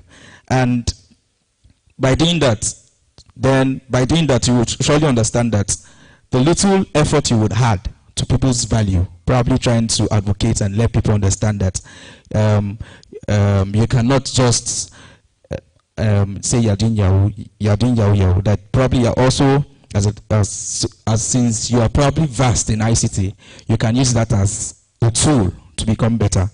And I remembered in 2015, Oprah Yemi and a few of us, we had to come together to do a bit of training for young people in our institution. And I think at that point, we didn't have funding. I think, EY, you remember too, we didn't have funding for it because we wanted to just train people. And we trained in a school, and I remembered the registrar? He came and gave us 2,500 naira and said, thank you for coming for 1 week. Now, the point is, we had passion for us to be able to train people, to be able to impact, try to show light to a point that, okay, because I'm versed in ICT and a few of my friends also are versed in ICT, we can do a bit of training. And the little we did, I remember some years later, somebody had to call and say, thank you for the training you did and all that. So I feel at first, for us to be able to probably change that, that notation that probably cybercrime is good and all that, we must be able to show love. I remembered Mrs. Salako said something. She was talking about that we should learn to relate with everybody as possible, because if you really want to add value to people, you must focus on how much you care. It is how much you care first, then you will now start talking about if they want to listen to you. So if we want to probably start this change, we must be able to say, okay, this and this is not okay. Now let's look forward to, okay, ICT in a point that you can probably become a change agent around the society. So with that, if we probably show so much attention to young people that are probably doing the Yahoo thing, it will be fine that at the end of the day, when you're showing attention, they listen to you because they feel that you have a life. And funny enough, many of us that probably come online to talk about the cybercrime, just talk about it as it is normal. Yeah, you can make it feel it's normal, but it is not normal because the society itself needs to be erased. Most of us that are probably trying to say, okay, we're doing this, we're doing that. Most of us, sometimes you ask yourself because you are frustrated. Because the society itself is not your. So if you want to probably start having change, you want to become a change agent around the society, your life also, you should be able to at least have, what they call it, you should be able to have things you've done. So it's not just people talking. People should be able to see what you're doing. So with that, like Shola Mati that probably has a hub, Go Global, and a few other people that also have ICT platforms can also use that to also change the orientation of young people in the society. So my question is directed to Mr. Adara. I believe you are an ICT expert. Okay. So we all know education is paramount for everybody to realize their full potential. And in this part of the country, it is quite hard to gain admission. Either it is limited slots or probably school fees are too expensive. So as a Twitter community, how do you think we can actually advocate for digitized learning and teaching? Okay. I think I know a few of young people that probably talk about ICT online. Like this guy, Favor. Yeah, that also talks about the tech.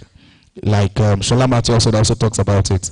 Now, the point is, for most of us around the Twitter community, it is surely not easy for some people because we are not much. The whole Twitter, the whole ICT, the guys that are probably on ICT are really not much on the platform. But I feel not just advocating now, but creating a platform like Shola Mati, having a Go Global, talking about how, okay, I want to train a few people. And now the ICT we're talking about is not just web development and all that. You have cinematography, you have a few of them that probably you can go learn one or two skills. My younger brother is here. Immediately he was asking me a question. He said, I want to learn how to develop websites. I said, are you sure? Because the first question you ask somebody that probably wants to do something in life, and someone that is young, you ask him the question.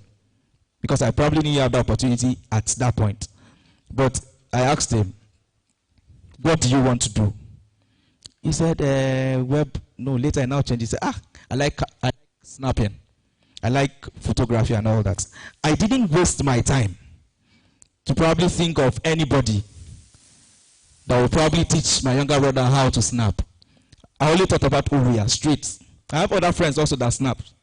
But I feel because he's young and he has a whole long way to go, he will be able to flow with someone like him to learn. So I feel there should be a platform for you to be able to listen to young people and try and probably throw questions to them, and not just you trying to say, sit down there, stand up. Don't be that kind of person. Try to be able to understand what is going on around the society. So with that, there will be proper points of change and actions in the society. at the Odunola. You are in the health sector as as a medicine student, and you do some stuff. You vlog, you run, and all that. How do you think is the best way that you can work with Mr.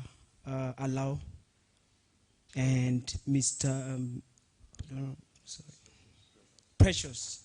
How best can you work with Precious and Mr. Alao going on? What do you need them? And if you need them, in what capacity do you need them? And have you ever reached out to them?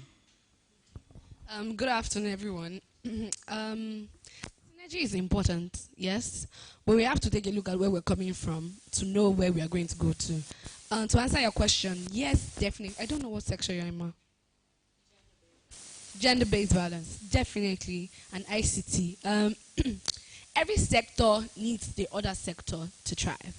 No sector is just a one-way, is a one-market sector. The education sector cannot stand alone without support from the health sector, because if students are hungry and can't go to school, and can't, if they are hungry and they don't have food to eat, they can't learn. Do you get? So that's why the Ministry of will partner with the Ministry of Education to do this feed a student a day school feeding program. You understand? So that's just an example. But to understand where we're coming from is that as a Twitter community, we started as individuals. Everybody was doing their own thing, and everybody was trying to find their own space and tribe, regardless of whether they were in Ekiti or not. It didn't matter. And then when we realized that our numbers are getting more and then we are gaining online presence on our own selves, some people had already started collaborating. We decided to, I think Debbie decided to build us all up into a community. But the thing is that people are coming from a space of doing something themselves without support, as it were. And then you're asking them to come together now. It might be hard to leave where they were coming from, to coalesce into the future. Of course, collaboration is the best way to go in any space, because look at Domino's and Cold Stone, for example. The thing is that if you buy a Domino's, you'll be tempted to buy a Cold Stone alone, because they've made it so that once you get a Domino's, you must buy a Cold Stone. But there are two very different companies collaborating, franchising. So that's the way it works. That I'm in a group of youth social media advocates that work for UNFPA. We are 40 in number, 2 from each state, from about 20 states. And when we want to get something done, it's so easy because someone somewhere on the group, we know someone that would get it delivered. There's nothing you want as regards advocacy on that group that you not get. Is it materials? Is it creating a trend or whatever you need as regards Twitter, any social media platform? That's the essence of collaboration. Now, to answer your core question, that do I need Satoshi Hadara? One thing about advocacy and health sector is policy. Policy is policy making and retweet and adjusting the laws to suit new realities is key. There was a law that was passed in Ekiti recently, the Violence Against Persons Act. Without the lawmakers and the people that are in the policy space, you won't be able to get that done. That means that you need them. You need to talk to them. You need to liaise with them. You need to make them see the importance of what you're doing. They've passed laws against female genital mutilation in Ekiti State, laws against gender-based violence. Without the lawmakers seeing things your way, those laws will not be passed. And beyond even passing the laws, those laws have to be implemented. You now start talking about the law enforcement officers and and so on and so forth. And when you're talking about ICT, I think ICT goes beyond just physical setups or cinematography or whatever. But whatever you do, you need coverage. You need someone to cover it and put it on social media. ICT is, for me, it's also like media and stuff. So when, say, Bill and Melinda Gates Foundation does something, what they use to push it is media. You understand? You can be here in Nigeria and be seeing what's happening all the way in Morocco or some other African countries, because information communication technology, some health companies now, when they want to deliver food to refugee camps, they use drones. They don't go there themselves because the place is hostile or volatile. They use drones. So there's synergy. The tech works for the health sector and the rest. And for gender-based violence, we are in the same space. So, but synergy, as it were, even beyond health, beyond ICT, education is also very important. Education is one of the core things in health. That's one of the things I really love about, because if you give someone education early, you're a boy, you should pee like this. This is the way you should walk. This is the way you should talk. They tell you in little, little. That's education starting from the beginning. If you can find a way to incorporate things like not doing self-medication or female genital mutilation into our curriculum, you will find that as you go forward, there will be less problems with dealing with those things, because people have been educated about them. They might choose not to do it, but at least the education is there. So that's my take. Thank you.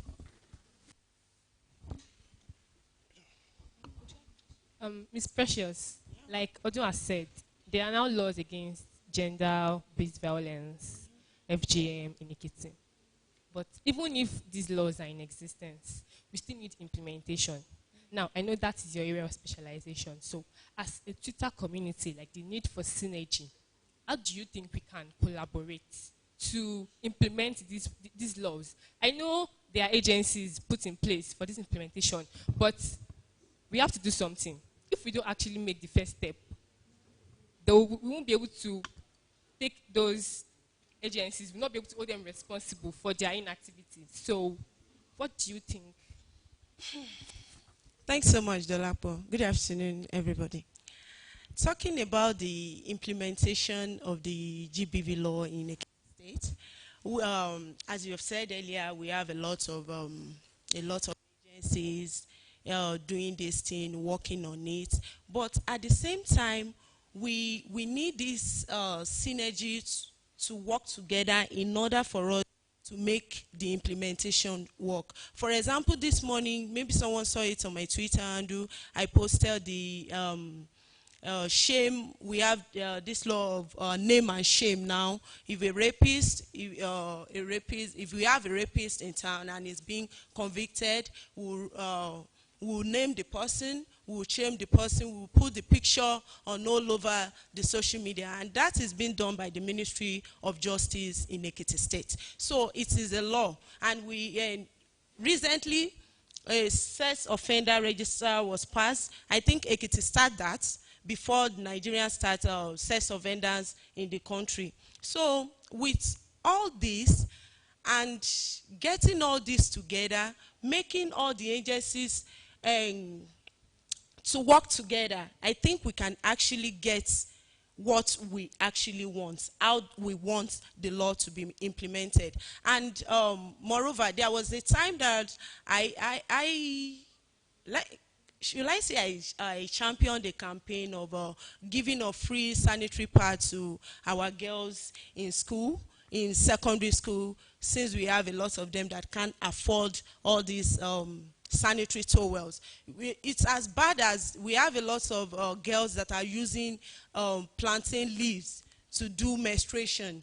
Mercy is there, she can bear me witness. So we have a lot of these girls out there that they don't even have money to do this. I championed the campaign, and I think some months ago, when I saw the federal government in one of the newspaper, I saw the federal government has now agreed to be giving free sanitary towels to our girls in secondary school. I was like, wow, bravo. But I will not stop until I see them implementing, until I see them doing that, because I've never gotten to know in Ekiti State where sanitary towel have been distributed free of charge, except if we have all this NGO collaborating with the Office of High Excellency, and moreover, I work at EDF, Office of High Excellency. So we have a lot of this program, a lot of this thing put in place just for all these laws to be implemented, and for the people to know about it, and for people to be aware that there is new law in town. Thank you. In addition to what Ms. Precious has said, just like Dr. Jimla said the other time, we need to adopt the rural communities. We don't need to keep doing the same thing in the same place. We need to go to those communities that actually need the services that we are offering. Thank you. Oh, sorry. Moreover, let me add to that. Actually, I don't want to go to that essence, but I think I need to talk now. Like, I came to Ekiti State as a core member. I came here to serve. I'm not from Ekiti State. But with what I was doing, moving from one villages to another, made me to know Ekiti. Moving from one villages to another, campaigning for girls' child education and distribution of sanitary towels to them, and talking about personal hygiene, and talking about rape. Putting all that together is not only, I don't only talk on it on social media. I will act it, moving from one village to another in Ekiti State, and I'll put it out there on social media. That was how I got to meet Her Excellency. I never met her before. I don't know who, actually she happens to be my my mentor since 2011, but I've never had an opportunity to meet her one-on-one. But what I was actually doing during my NYC days, doing all that, campaigning all that, championing all those campaigns, actually puts me to her. And after my NYC, she offered me a job. I deserve a round of applause. Thank you. This question I want to ask goes to Mr. Tosin and Mr. Alao. There is a proposed knowledge zone by the government in Ekiti. I don't know, I heard about that. And from your perspective, do we really have the manpower now to make this thing a success? Like, not the manpower from the government, from our own side. You are a youth advocate. There's a lot of disparity between the youth and people in government. You even hear a lot of youth saying they should even cancel government, that they are not interested, that they are not concerned, which means inclusiveness is not even their own bidding. So whatever you do or whatever you say to them does not matter to them. Now, do we have the manpower? If government puts this thing in place now, will it be utilized positively going forward? I'm not a government official, so don't worry. Don't worry. No, I get. But I would answer the question this way. The knowledge zone itself is meant to have young, a setting of where you can get information, either ICT whatsoever, just like a hub. And the setting, the way it looks like, is it's at the center of the three institutions where you have Federal Poly, you have Federal University Oye, and you have EXU. So it's around, and you have Afe Babalola. And also, if you also look at it, there's on the master plan there is a train there's a route for train also, and also you have an airport and other centers. Where probably your question is coming from is simple. That is, if this thing is done, do we have capacity to probably operate and retain it? Yeah, I think what the plan is for them to be able to mentor and to be able to have young people to come on board. And what probably heard is basically is people are not, it is not just going to be just Ekiti, because it's more of a global setting. So there's a whole lot of people who will be coming on the platform to be able to mentor young people. So I think if they're being mentored, then surely we should be able to have the capacity to manage whatever resources that will be coming on that platform. Do you share the same view, Mr. Alao? Well, if I get you right, you want me to critique that particular initiative or the policy? No. I just want you to. Now, government is trying its best. Fine, it's not my initiative. If you look at Ekiti, if you look around Ekiti, we have ICT guys, we have hubs, we have this. We don't have innovation centers. There's nothing we are innovating. There was one state, maybe Taraba or thereabout, where one guy actually built a car or something like that, as in Plateau State. We don't have things like that in Ekiti. So we don't have that sort of things in Ekiti. That's where my question is coming in now. If government put this thing in place, as youth, do we have that manpower? You understand, to really make it a success? I guess it's so unfortunate that Mrs. Shola Salako Ajula is not here, being the handler of the government when it comes to communicating with the populace, she would have been the best to answer this. But I know we have a PA to the governor, Mr. Dio here, who might likely shed more light on the project. But as someone who is in the public policy sector, if I'm to answer that question, because my idea about IT or ICT is even beyond what to talk about, it's beyond web design. Recently, I was privileged to be on a project. Can you all hear me now?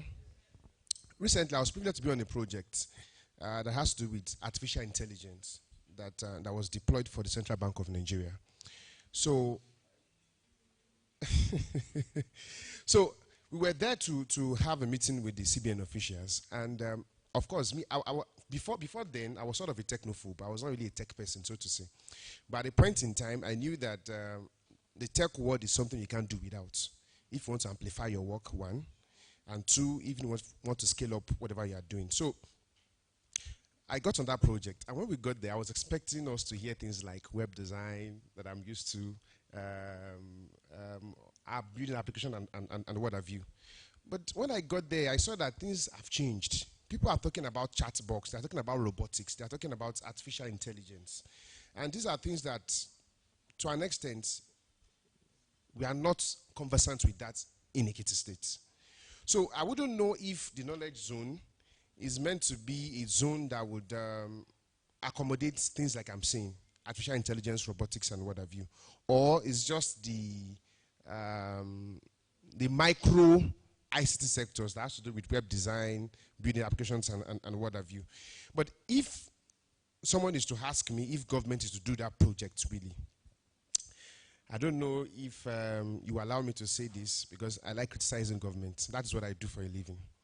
So I strongly believe that government must have scale of preference, or they must have policy preference, whatever they are doing. And I think that at this point in time and stage, I'm not sure we are fully ripe for that. I might be wrong, but for some reasons, I think we're not fully ripe for that. I think I tell people something, and it's very simple. When you talk about development, the first thing you have to consider is not even what you want to do. The first thing you have to consider is what you need to get to do what you want to do. So if I want to buy a shoe, I need money to buy a shoe. So development must be in naira and kobo, not just in the project you want to do. Now, Ekiti State is a state that I will refer to as a feeding bottle state. According to budget last year, Ekiti State IGR was less than 6 billion naira in the whole of last year. And you have a state like Lagos that is earning like 20-point-something billion naira on a monthly basis. Now, Governor Fayemi came on board, and we are expecting him to perform a magic. You want him to build this, do that. But the question I ask is, where would he get the money to do it? And that is where I will commend him for trying as much as possible to get funding from donor agencies and development partners to fund projects. That said, I believe that we have to look into sectors that will bring money into the states and not sectors that will take money away from the states.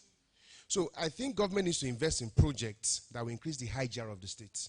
And if you look at it, Ekiti State has just one vantage position presently. And that vantage position is agric. Federal government is trying to ban rice importation. They want to ensure that we consume what we produce.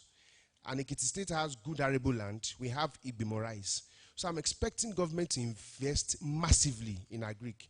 I'm aware that you're trying to build a cargo airport in the state. But the question I'm asking is, where are the things you want to cargo? Where are the products you want to cargo? So I think the first phase should be about us investing in agric, ensuring that young people get into that space. And you also make that agric attractive, make it mechanized. Nobody wants to do crude agric. I don't want to use cutlass and hoes any longer. I want to do mechanized farming. So I was thinking probably government will have a project that will have to do with a capital-intensive agric project. But I've not seen that. I'm not privy to that. You might have that, but I'm not privy to that. I'm not sure if any of us privy to that particular project. But I know about the airports project. I know about knowledge zone project. I also know about civic center project. They are good, but I think we need something that would engage the young people. Ekiti State is too poor to engage in capital projects we are doing presently.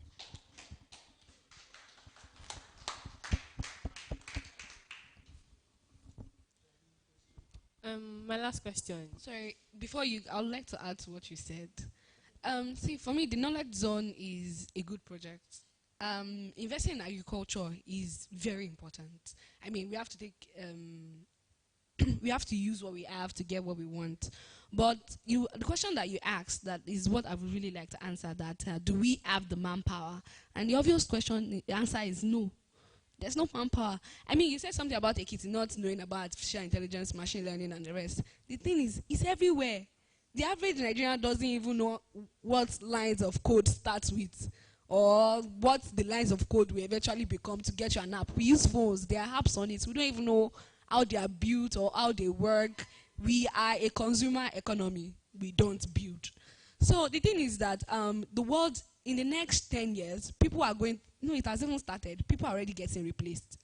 You understand? The tech world is taking over, and then as a state, I feel like even if we're going to invest heavily in agriculture, like you said, we still have to invest in what the world is going to look like in the next 10 years.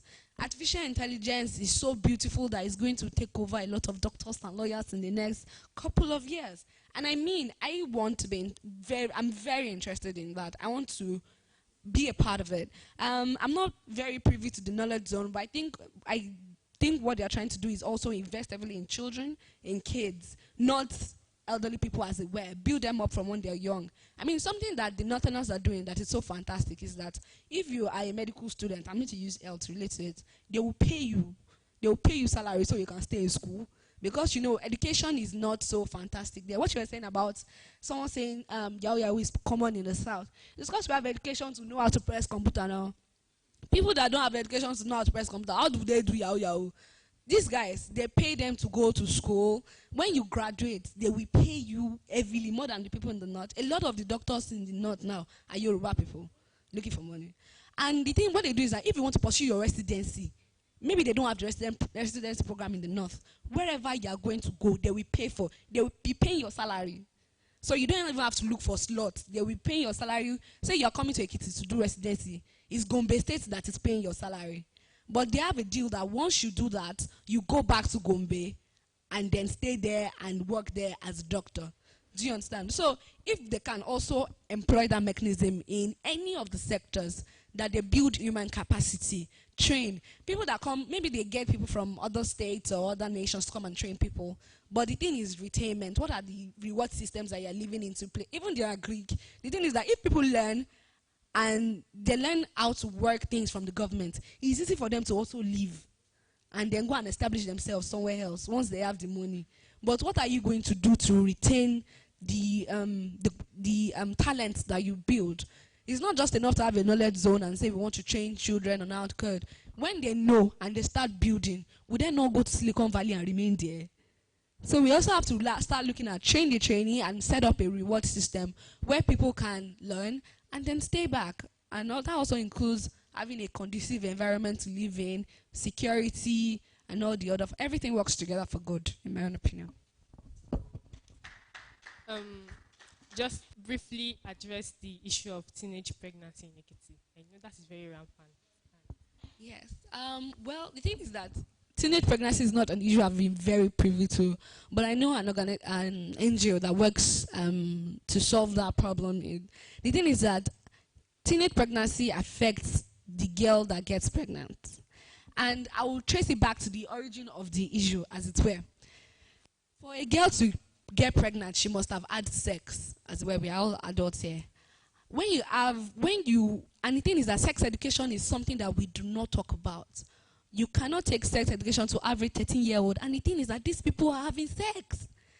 So when they get pregnant, you want to believe that it was the Holy Spirit that impregnated them, or it was they hugged a boy and got pregnant. No, they actually had sex. The easiest solution to this thing is that, although there's a lot of debate going on around it, that are we not encouraging indecency or immorality? But the thing is that encouraging indecency and immorality are small excuses to hold for destroying someone's life. Because the thing is that when a girl gets pregnant at 13, 14, most likely she will drop out of school. She will be left alone to cater for the child, because the boy will probably continue with school and nobody cares. Her family might even push her out. She might even attempt abortion and then die. So the outcomes of getting pregnant, they are more terrible than the effects of providing sex education in the first place. I mean, there's a lot that you can teach kids about. Let's start with abstinence. Although you find that a lot of international organizations are not even talking about abstinence anymore, because you will tell someone to abstain, but you know, be rude. Just saying, though, if you tell someone to abstain, they'll be telling you that what are they going to be gaining from abstinence, or other than chastity and using religion to hold them down. And these days, people are not falling for that again. You understand? So, sex education is key, and provide them with contraceptives. It's important. The most basic one is condom, which will also provide them against sexually transmitted infections and all that. So, from condoms, you can move to pills, you can move to injectables. I mean, it is better to be safe. Sorry. Because when a girl gets pregnant, it is a child giving birth to a child. And that cycle will most likely continue. Because she will not also be able to afford to send the child that she's giving birth to a good school. So my own opinion is, let's find a way to talk to adults, not to be judgmental when adolescents come to them for help. Some adolescents will even try to talk to you about what's going on. That you this small child, they're already doing all these things. Yeah. So we should try as much as possible not to be judgmental. Listen, and the word is, we are trying to conserve our culture, but culture that is not helping us and is worsening our problem. Should we not just keep it and then revamp? Culture is not, thank you. Culture is dynamic. Very, very, it's something that is moving. Why are we not killing twins again? That's the same reason we should provide sex education and contraceptives. Thank you. Sorry. Thank you so much. Let me add to teenage pregnancy. Like she has said, we need to give our young girls and boys, we need to educate them on sex education. Is very, very important. Like I did say, the way my parents brought me up, I cannot brought my children up like that. Yeah. Because the way our parents brought us up will be like, okay, segregating the girl child and boy child, giving them edge above us, that the boy child, they are better. And moreover, just of recent, Our Excellency led an advocacy throughout the state, which is BAFTO, where she talks about keep girls in school. Is one of our initiatives that will be coming up very soon. The Keeping Girls in School is an initiative of Our Excellency, whereby if you are a girl, you've been raped, and you got pregnant, that does not stop you from going back to school. You will definitely going back to school. Because before, the way we have it is, when a girl is pregnant, automatically education stops. And when our education stops, the guy that impregnated her will be in school. This guy will be going to school, at the end of the day, become a medical doctor, become a lawyer and all that. And this girl will be in Ojabisi selling corn. So Our Excellency is trying to bridge the gap. Like, if you are pregnant, that does not mean you should not be in school. You will be in school, and after giving birth, you come back to school. We realize a lot of our girls that are getting pregnant these days. Let me say this. I resumed in July to my office. And since then, I've registered more than 350 domestic violence in Ekiti State.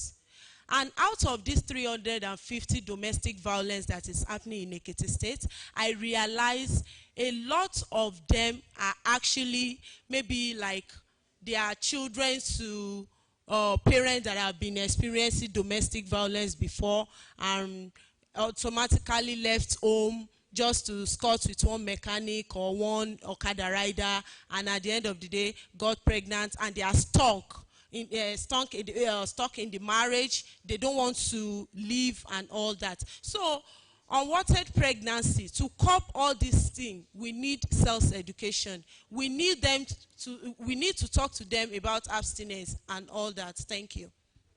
Thank you very much. Yeah, thank you. Convergence. Where does convergence come in all these issues? And that's one. Two, fake news. It's all over the place. Are we using the social media positively? Where does your organization, where does it come in here? Okay. Let me probably say a bit of what Glimpse does.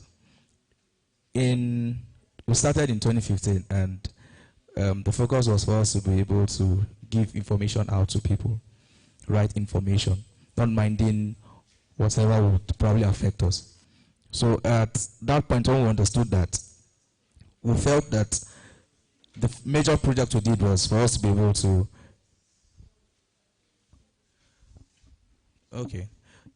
for us to be able to inform the general public about informations that they need. And at that point, Ekiti, we're supposed to have our Ekiti Decides, where if you go to one of the people in Ekiti and ask them, what is going on? They'll tell you, from PDP, I want to vote for PDP. And probably you leave that same person, and you go to that same person again, a different person goes to that same person. Because he knows, probably because you are party B, which is APC. He will tell you, APC Monsheo. So I felt it was very important for us to be able to get the unconscious state of an Ekiti person. That is, if you would vote, you will not know if I know if you voted, but I know who you voted for if I was probably going to check through your IP and what you used. So we did that, and fortunately that was probably one of our breakthrough, and we had about 77,000 audience. Oprah, Abby? We had about 77,000 audience on the platform. And now the focus was, if you looked at what happened, we were able to probably have similar results of what happened during the primaries and also probably what happened during the general election. I feel for information and more, we also understood that probably one of those things that affected young people was they were used as tools to perpetrate evils and all that. So we felt that it was very important for us to get a whole lot of young people that understand the vision and can be able to that will be able to probably change the story, change the narration of what it is, and that is where the convergence came in. And we had to probably get different amazing people that understand that, okay, we need a whole lot of young people that can come on board, change the orientation, and not just allow young people to just be tools for fights, but at least we should be able to have young people that can be able to change this narration of things around. So that's why we had the convergence. And one of the major focus is for us to be able to make young people from job seekers to become job generators. And one of the major projects we did with SEDAB Impact House, which was a collaborative initiative with SEDAB Impact House, was for us to train young people in different entrepreneurship skills, probably shoemaking, web design, graphics, and all that. Because we understood that if we really want to probably curb issues around crime and all that, or bad influence in the society, we should also be able to have a platform where people can get knowledge and also can use knowledge to make money for themselves or make a living for themselves. And with that, we successfully trained about 88 of them. And at the Convergence 2019, we were able to select 13 amazing, 13 of them who did well in their skills. And with that, we were able to probably get support for them through the Office of Excellence to be able to give them kits. Though we've not given them the kits up till now. But about 3 weeks ago, the team members, because I was not around, the team members, we got a donation from somebody, and we were able to give, we were able to share 100,000 naira to the 13 of them. Now, the vision is, most of the times because I think we had this conversation last year, and we were talking about not just the talking, now it has to be doing. So, and I was with PA yesterday, and I was saying, Tosin Alpha. So, I feel that for us to be able to probably start changing the narration about young people around Ekiti especially. Ekiti especially because Ekiti is our major, Ekiti is our, is where we are. So we should be able to focus on our general problems. And the general problem is simple. Everybody is hungry. Everybody in Ekiti is hungry. Everybody that is trying to claim that is a big boy is trying. So what we need to probably do is for us to be able to have alternatives. And the major alternatives to all these things is probably entrepreneurship. Probably trying to get support funds for them, support kits for them so that they can start their own skills as time goes on. I don't have too much to say, but I believe that as it's going, we are still moving and we'll still be able to get more partners that will be able to help young people for job and also for entrepreneurship, support and all that. Thank you. This is an interactive session, and then it's not supposed to be all about people on the stage here. If you have anything to say, if you have anything to add to this, or if you have a question, then we'll be able to take that.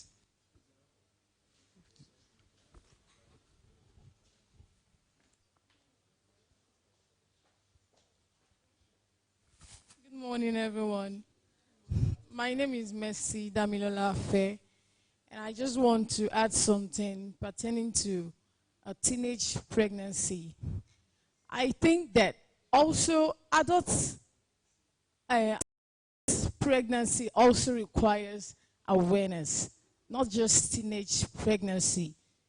Pro basic skills like communication skills and psychological skills needs to be taught to people in urban area about bringing innocent child to misery.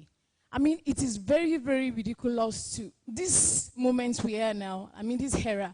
It is very, very, very ridiculous for a family now to bring like 6 children or 7 children. Like in the country where we lack water, we lack basic amenities, we lack electricity, bringing 6 or 7 children now into this community, into this state like the state now, it is very, very, very ridiculous. I think it is not just all about teenage pregnancy, also adult pregnancy. They really, really, really need awareness. Bringing adults and children, bringing children to a country like Nigeria now, like bringing 6 or more children, even 5, even 4, I think it is even too much. I'm not saying people should not give birth. You can give birth, but when you are not capable of feeding or educating more than 3 children, please don't have them. I don't see any reason why you should bring innocent kids into misery. It is very, very bad. It is not just all about the teenage pregnancy, also adult pregnancy. We really, really, really need to educate them about that. That is all I have to say. Thank you so much, Mercy. If I can get you very well, I think you are talking about birth control, which is...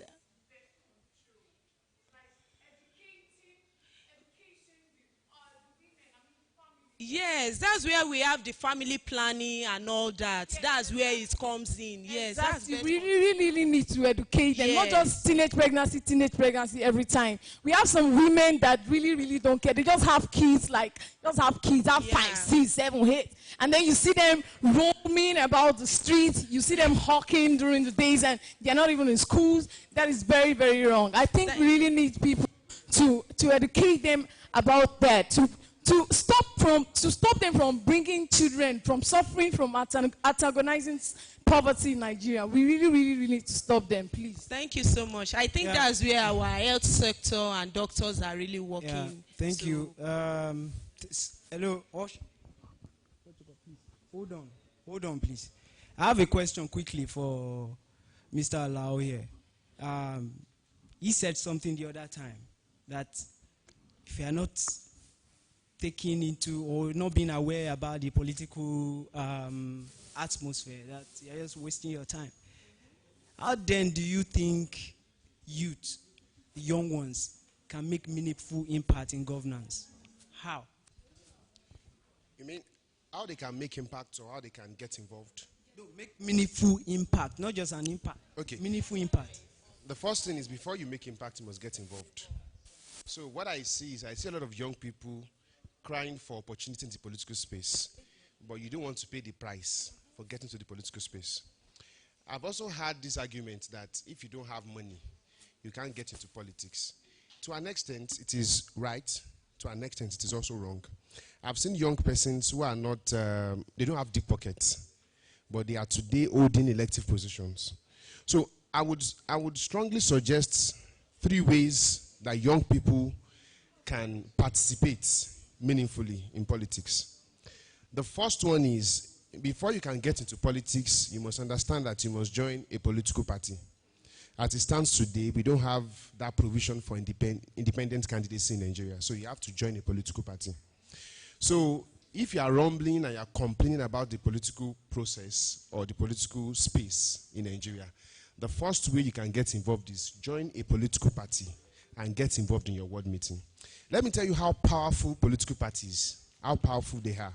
I'm privy to a research work that was conducted by a friend of mine who is a PhD student at Oxford University. In his research, he discovered that the outcome of elections that we have in Nigeria, the number of voters we have in Nigeria, is almost commensurate to the number of party members we have in Nigeria. What do I mean? Let's take, for example, in Ekiti State, the last election in Ekiti State. I can't recollect vividly the number of votes that Governor Fayemi had. I'm sure Mr. Ajibai should help with that. I think he had circa 200,000 plus, 258,000. Now, if you go to APC registry, so to say, and look at the number of members that APC has, it might likely be around that figure too in the states. So that shows that people who are party members are more committed to voting than those who are not party members. So if you want to change this country, you want to change political space, the first thing you have to do is join a party. You see, people that participate in ward meetings, they are really powerful. Should I tell you why? You talk about Fayemi, but the question you have to ask is, how did Fayemi emerge as the candidate of the party? You have people they call delegates that vote. So imagine if a doctor is participating in a ward meeting. I'm sure they can't come to you and give you 100,000 to vote for someone at the ward meeting level and you vote. To our next, there will be a level of resistance, like I have somebody I want to vote for. So you see, we need more middle class people like you that are here, doctors, lawyers. You need to join political parties at the ward level. This is not a big deal. I used to attend some of these ward meetings. You see people carry biscuits, a pack of biscuits, all these big men, give it to them at ward meeting, give them 5,000 naira, and it's not a big deal. These are things that you used to eat shawarma. So that's the first thing, join a political party. The second thing is you have to invest in that political party. It is very important. The reason why you have some people who are calling the shots in some political parties is because they are the ones that are carrying the responsibility of that political party. You need to invest in the party. You need to contribute. That is one thing we need to change in Nigeria. We need to re-engineer the way we do party politics. Members should contribute. The contribution should be used for the activities in the party. Not that one man somewhere will give all the money you need for the party. So you'll be the one to dictate. And the third most important thing you need to do as you get involved in politics is that you must understand that as young persons, we might not have all it takes to break the mold and rescue political power from the status quo. So we need 3 things. We need organized and harmonized voices. We need to be organized and we need to harmonize our voices. The second thing, we need organized resources. Now, someone was telling me recently that one politician in the States is coming out by 2023. And he said, this man is old now. How would they give us this man as the candidate again? And I asked him a question. Who is the person giving you the candidates? So, do you know, as young persons, if we are sincere, if we are serious, we can actually challenge the status quo. If we are organized. It has happened. It is happening and it will still happen. There's a young guy in Ondo State, in Akure. They call him Young Alaji. I was privileged to be on a session with him in Lagos. We had a conversation like this. And I asked him one simple question. I said, how did you break the mold and get into the space? And the guy said, Emi Otush. That was what he said, Emi Otush. I'm very rough and I do what I have to do. But one thing I discovered again is he has social capital in his community. They know him. To the point that on the day of election, he was telling people at the polling that you cannot rig my votes, and they were afraid to rig his votes. Because they know if they do, the guy is really popular there. Now, get this straight and get this right. You cannot rig votes where someone is extremely popular. If I'm popular in my community, you cannot rig my votes. Because people who love me, they will stand by my votes. So the first thing you need to do is, as young persons, you need to get popular in your environment. Have that social capital. Stop doing uncle that will come inside by force, stay inside, go out, and say hi to people. If you get to my area with all humility, from my junction to my house, enter my take bike. Some of my friends can attest to that. They'll be telling me that, man, you're called chairman. Because so the love is there. I love my people and they love me. Mind you, I'm not seeking any elected. I don't even belong to any political party now. What I'm doing is to advocate for young people to join political parties. But me too, I will soon join one day. And I will seek office. And I want you, and you, and you, and you, and you to vote for me. Are you going to vote for me? Yes. Should I run in 2023? So you need to build your social capital. You need to get engaged. I accept people like Awe Similoluwa in the next election to come out for something, if it's councillor or whatever. Then the last thing I must say again is this. Let us stop this top-bottom approach. It should be a bottom-top approach. Some of you want to start political career. You are starting from going for governor. That is the challenge I have with the third force, so to say. Imagine if you have someone like Felado Toye, Obigele Ezekwesili in the Senate. They will be the one to checkmate what Buhari is doing, but everybody wants to become president. It cannot work that way. Let it be a bottom-top approach. Amechi started as member of House of Assembly in Rivers State. Today is one of the most influential ministers in Nigeria. So we need to start from the bottom and go up. So I want to see at least 10 persons in this building today that would either seek for elective position in the next election or will be actively participating at the ward level in his party. Now, so what I'm going to do is this. I want to volunteer. I would not say I will mentor. I might not know how to mentor people in political space, but I will link you up people that will mentor you in these states. I need 10 persons. You have interest in politics. You want to go into politics in Ekiti State. I want you to write down your name and your phone number. And I promise that I will reach out to you. And we're going to form a cluster of young people that want to go into the political space in 2023. And I will ensure that by God's grace, you might not enter. I'm not promising you will enter. I'm not promising you will win the election. But by God's grace, you are going to enjoy the process. And it's something that would change your life for the better, forever. Thank you. Okay, I think Mr. Ajibari has a contribution.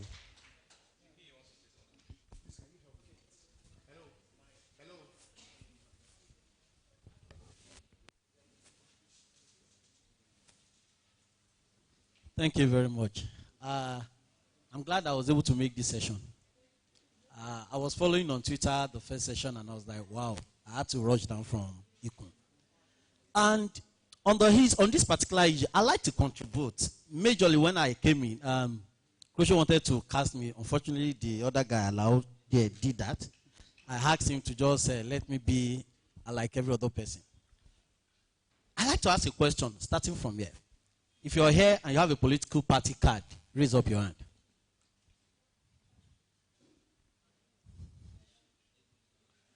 I'm sorry, I just want to be a bit practical. That's 1, 2.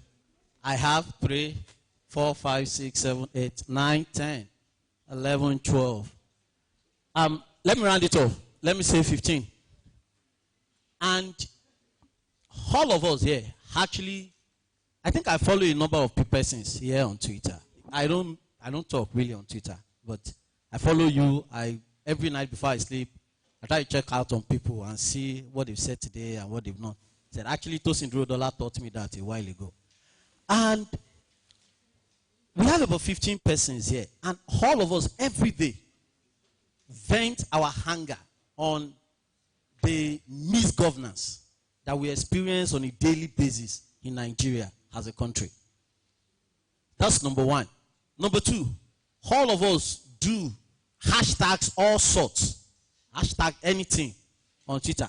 I have about 5 persons here that I follow on Twitter, and each time they tweet, in less than 3 hours, you find out they've had retweets of 50, 100, 200, and so on.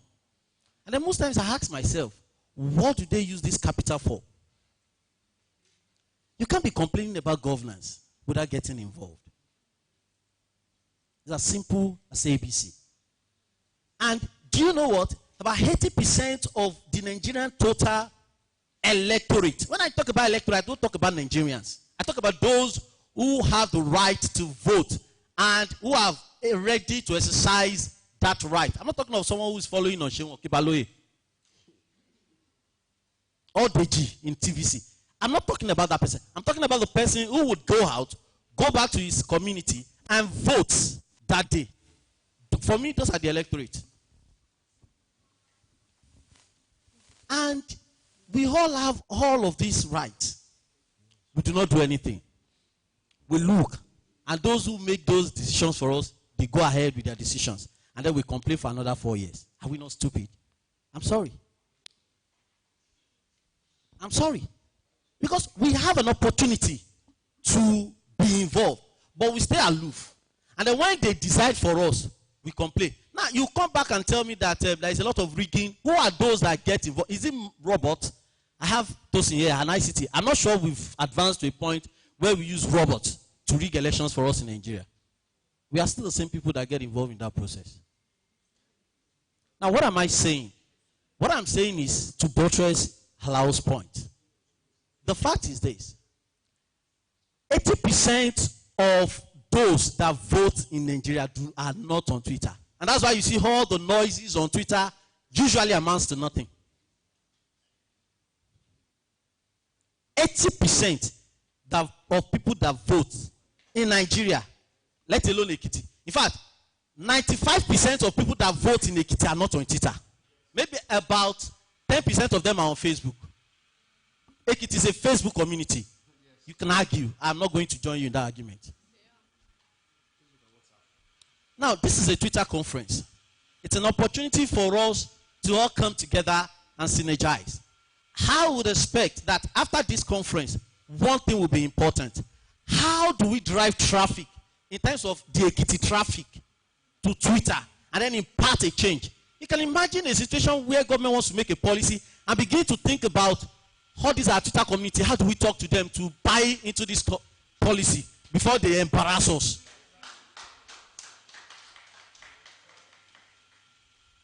But what I found out in my little time as PA to Governor Fayemi is that we all want to do our things differently. We are not even collaborating. It looks as if every day we are involved in a rivalry, a competition to outsmart the other person. And then we come together and complain. What are we? We probably are the best Pharisees yet. Maybe the Bible is here to capture. We are deceiving ourselves. It's as simple as that. I got Tosin, and yesterday when he said Alpha, I was like, guy, we had convergence twice. Next year I want to see something. Come. I'm not interested in the conversation. It's good. We've had enough of this conversation. Let me bet it with you. I have like 2 other letters in my office. There will be conversations like this, one next week, the other one probably first week in January. We'll keep having it. It's very easy to sit down and speak good English and go away. It won't change the election in 2022 in Ekiti.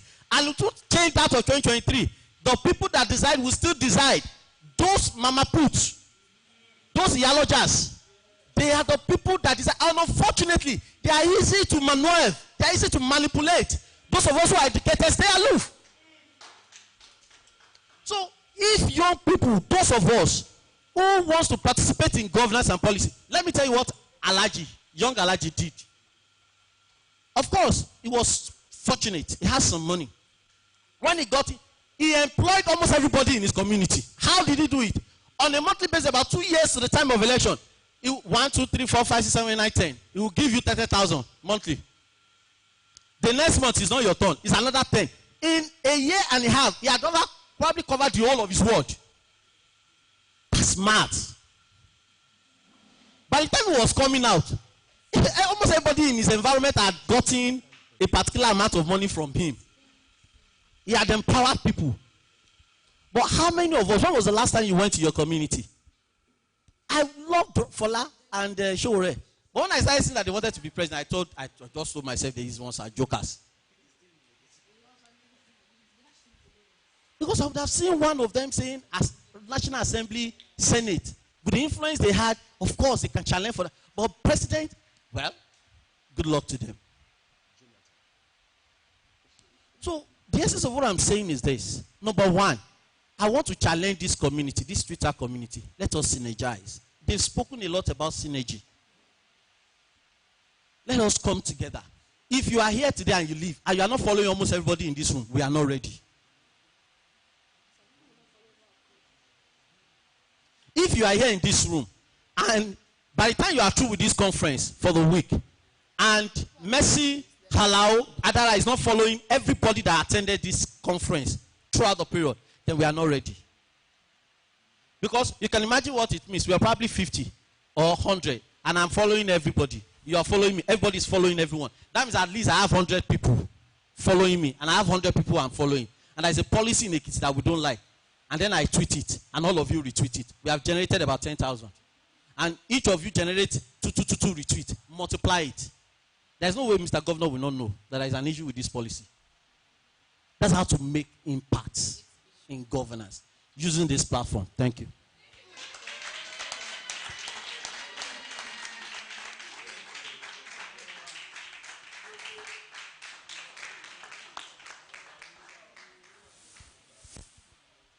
Good afternoon, everyone. I'm so glad to be here. Now, my question is this. Concerning gender-based violence policy, now we are talking about girls. Don't you think boys need help too? And in what aspect? That's question one. Now, the same sex education. I want to cite an example, and I want you to answer the question. In a room, a father and a mother with 3 kids. At night, the father calls for sex, and 3 of the children ought to have slept. One was not asleep, looking at the father and the mother. In what area will you talk about sex education in that aspect? And my third question is, do you think, or how have you been working towards sex education to be on the school curriculum? Thank you.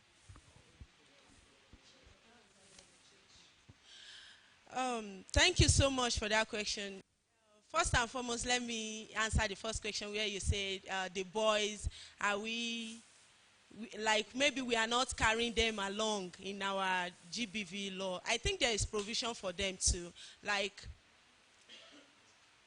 in terms of the case of rape, let me tell you, it's not only the minor or female child that is being raped. Boys are being raped too. Boys, like even minors in boys, they are being raped on daily basis. So we do a lot in we put a lot in place, and the law actually covered them too. And moreover, there is this awareness for children that every children should be in school, which is not, which doesn't exclude the male child alone. Any children that is being seen during the school hours hawking, I think the government of Ekiti State has actually frowned towards that. They will pick the child and take him or her home. So I think the law is not biased. It's just that we female happens to be most victims of all these things we are talking about. The female happens to be all the like we have the larger percentage of it. So the second question was, remind me. The scenario of about a parent and having sex in the presence of their children. I think there is a stage a child should get to that should not be sleeping, even if at all, if they are going to be sharing the same room. I think there is something they do. They demarcate the room with wrapper. Yeah, I've seen that before. They will demarcate the room with wrapper so that, yes. What did they want to mourn? What did they want to mourn? Hello, please. Like, no, sorry, actually, please, this thing, actually, this. Please, we actually have like less than 3 minutes. So, please. like that, I think they should demarcate the room and have whatever they want to do. On it. It's not a must to have sex when Yes, yes. So, on a final note now, do you have anything you want to say to wrap this session up? Anyone? Or do you see?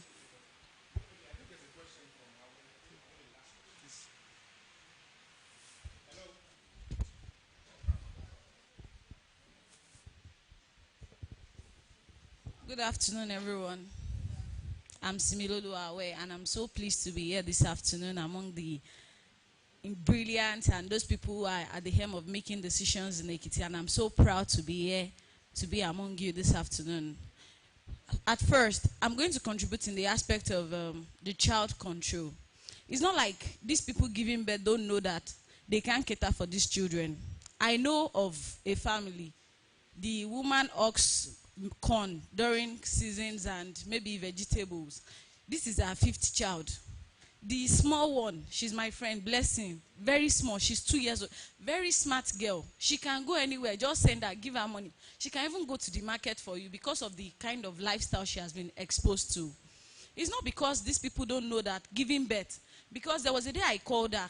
She's my customer, and I was like, why do you give birth like this? I don't understand. And she said it's her husband, though. The husband even went to report her to the parents that she said she's not doing this. I don't understand. It's not about, I think, it's not only about telling them they know about it. It's about attaching something to it. Even in civilized countries where they pay the children when they get to a certain age, people don't give birth like this.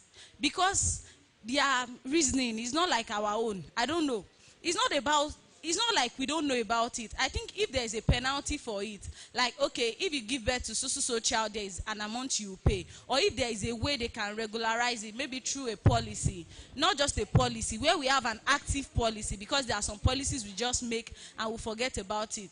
And we don't hear about it again. Where we have an active policy in place, then I believe so many people will take precautions in giving birth. Then about him saying it is only the men that are catered for, it's only the women that are catered for under the gender-based violence. I would not support this, because almost all the gender-based violence law in Nigeria is in my library, and I've went through it. There are provision for women as well, there are provision for men. Then about politics, it's not about us going into politics. I said something, I'm not in support of the not too young to run bill. Because you see an average graduate who doesn't have anything he's doing, you ask him, what do? He will tell you, I'm a politician. Is it an employment? Is it a profession? I don't understand. If you don't have something to offer in politics, they will keep controlling you. No matter how much you have the capacity, no matter how much you have the people to vote for you, if you don't have anything to offer, those people that sponsored you to get there will still be those people that will suggest what you do when you get there. So things just work that way. I can't just say, there was a day I just did something on Facebook and I posted something. I said, that's a thing for president in 12 hours. I saw 400 votes. And people were like, will you like to go for counselor? I'm not going for counselor. I don't have money. I've not even fed myself. If I go there, I will embezzle your money because everybody likes money. So let me get to where I will do something for myself. I have my own money. Then when I get there, I know I'm going there to serve. So as much as we encourage people to go into politics, let's tell them, you don't have to be slaves. You don't have to look for things. That's what affects young people. They go to these politicians as slaves, and that's why they use them as such. When somebody is campaigning, you join your political party. It's you that will sit on a truck, a graduate. You sit on a truck to go and be shouting. At most, they will give you the position of a PA. That's how things work. But when you respect yourself, they will know, okay, this person has the potentials. I'm not saying the position of a PA is bad. That's not what I'm saying. Mr. Ajibaye, please pardon me. That's not what I'm saying. But I'm just saying, that's when they will feel, he can drive well. That boy is loyal. I hate hearing that kind of. When they are telling you, when a politician starts telling you, boy, you're loyal, gone, you will know your place. It is those people that were not loyal, that they were seeing from afar. They don't really know much about them. That's those people they will bring in place. So as much as we are encouraging people to go into politics, don't let them use you. Their children are abroad studying. Don't let them use you anyhow. As much as you are trying to get involved in politics, minority will always have their way, but majority will have their will done. It is all these market women that will go on election day, that will go and vote. Get your voter's card. As a youth, advocating for change. That is the only power you have. Don't sell your vote. If you have the mission, if you are convinced to vote for a particular person, if the person is sharing 3,000 and you feel another person is sharing 7,000, don't go for 7,000 naira because you feel, no, this person is sharing money. The money, you will spend it. So let's try and be reasonable in joining politics. Thank you. Thank you. All right. I think we have time. All right. Mr. Francis. Okay, just the last comment, right? All right. Good afternoon, everybody. I heard Decorum, please. Decorum, please. I heard Thank some you. people saying that they will retweet it. That sometimes when you tweet some things, they will retweet it. That's actually true. Number one, here we are talking about leveraging the Twitter community for. They say likes beget likes. Do you get? Sometimes when I'm tweeting something and that thing is actually intellectual, I expect people that are intellectual to retweet it. That is normal. So what are you tweeting that I want to help you, that I want to synergize with you? Do you get? There should be something reasonable, something actually impactful that you are actually putting to the world that I will want to engage myself in. But when that thing is not making sense to me, I will retweet it. That's just the law. But when it's making sense and then it's impactful, definitely I will retweet it. Thank you. Thank you. All right. Thank you, Mr. Francis. Ladies and gentlemen, I'll pass my comment. I will have the final comment by Mr. Tosin Ajibai. Oh. All right. DJ, we'll get on. Okay, so I still want to remain in Ekiti after the conference. So please, let's take a comment from Oprah. Go legit. Sir, please kindly make your point in 2 minutes. Thank you. All right. Good afternoon, everyone. My name is Safalan Yokoyemi, but then I prefer Oprah Ayo. First of all, I want to talk about my definition for media. So what is media? Media is the most powerful sector of an economy. Now, it is a tool to maintain a balanced society by who? Well-informed people. Who are the well-informed people? Me and you. But then, are we not the ones carrying those information? I mean, false information from politicians, taking money from them and sell out our pride and everything. So you and I have to start from here, making the change by stop all this, taking money, bribes and everything. We are alone. I mean, here alone, we can change entire Ekiti. Someone was talking about, do we have the human capacity to change Ekiti? I said yes. As for me, I think we are. But the problem we are having, we are very greedy. An average Ekiti youth will not synergize with anybody. I know what I'm talking about. I've been running business for the past 3 years, looking for like minds. You and I are like minds, fine. Then I come to you, hello, can we do this thing? Can we do that? People were talking about, Talking about, I could see a lot of NGOs working on drug abuse, addictions, and all that. Hey guys, we are capable of doing this thing. What's bad? We have a platform that allows someone, an addicted person, someone that is addicted to anything. You just go there, you sign up anonymously. Then we have someone that is probably that has to do with that your feed. Probably you are addicted to drug and you have a professor or whoever or a counselor on the platform that assign you to the counselor. Then anonymously, then you report yourself, sir. I've been masturbating for the past 3 years. I cannot stop. Anonymously, we can do this thing. Hey guys, how can? But then there's no synergy. If you bring this thing, everybody want to take glories. You want to take glories. Who is going to be the CEO? Who is going to be this and that? Why? We have to stop this thing. See, enough of talk. Let us sit down together and achieve a lot. Forget. Fine, we are hungry. But you, my friend Tosin was saying, okay, everybody are hungry in Ekiti. Fine, I understand. But the fact is, whoever is doing business is not hungry. I want to correct you on that. An entrepreneur is not hungry. These are passion. Sometimes I do subscription on my phone, 30,000 naira, then I will not eat. That is passion. An entrepreneur are very passionate. So now I want to talk about pregnancy and teenager. Okay, pageantry. How pageantry? We have a lot of pageantry. Miss Ekiti, Miss Tourism, Miss this and that. With I know what I'm talking about. Let me just land first. We have a lot of pageantry. I want to talk on how pageantry can affect teenage pregnancy. Now we have a lot of Miss Tourism, Miss Ekiti. Who's bad Miss Ekiti? Do school to school tour. Keep talking to these young girls. Hi, I am Miss Ekiti. There's no Mrs. Ekiti, it is Miss Ekiti. Once you are pregnant, you cannot become Miss Ekiti. All these things is just normal. You organize them, take them, but then all of us are just doing this thing because of glory. I'm the one pioneering music, I'm the one pioneering of that and that. But then if the normal, proper structure, then we'll be able to synergize. You come, okay, what can you do? I say, okay, me, I can do this. You, what can you do? Me, okay. Then we'll come together and achieve this thing. This thing, what's it called? This means go to this school to school tour and tell them how, okay, if a guy is going to touch you, a guy say, okay, you are beautiful in three times, run away. All these things. You keep imparting it to them. Then from there, anybody, you will see a young girl that will say, okay, what do you want to become? I want to become Miss Ekiti in the future. Yes, because these are the image they see. These are the things they like. And you keep, well, that's that. I don't want to go far. Let's talk about. All right, guys. If I'm going to purge, I have a lot of things inside me. So let us just. All I want to say is, let us start. Here now. From here, I want to see the results. I want us start retweeting something good. How will I be designing logo? I post it that I'm designing logo. My friends posting all of them, they cannot retweet. Then who is supporting me? Who is supporting me to make sense in life? Hey, baby. So who is supporting me to make sense in life? If you cannot do this, so please let us start the synergy now. Thank you. Guys, all right, guys. Let's come back. Let's come back. Sorry, ma. Please, let me give it to that browsing specs. Yeah. Okay. So I'll quickly drop a comment. After that, please, you turn on the microphone.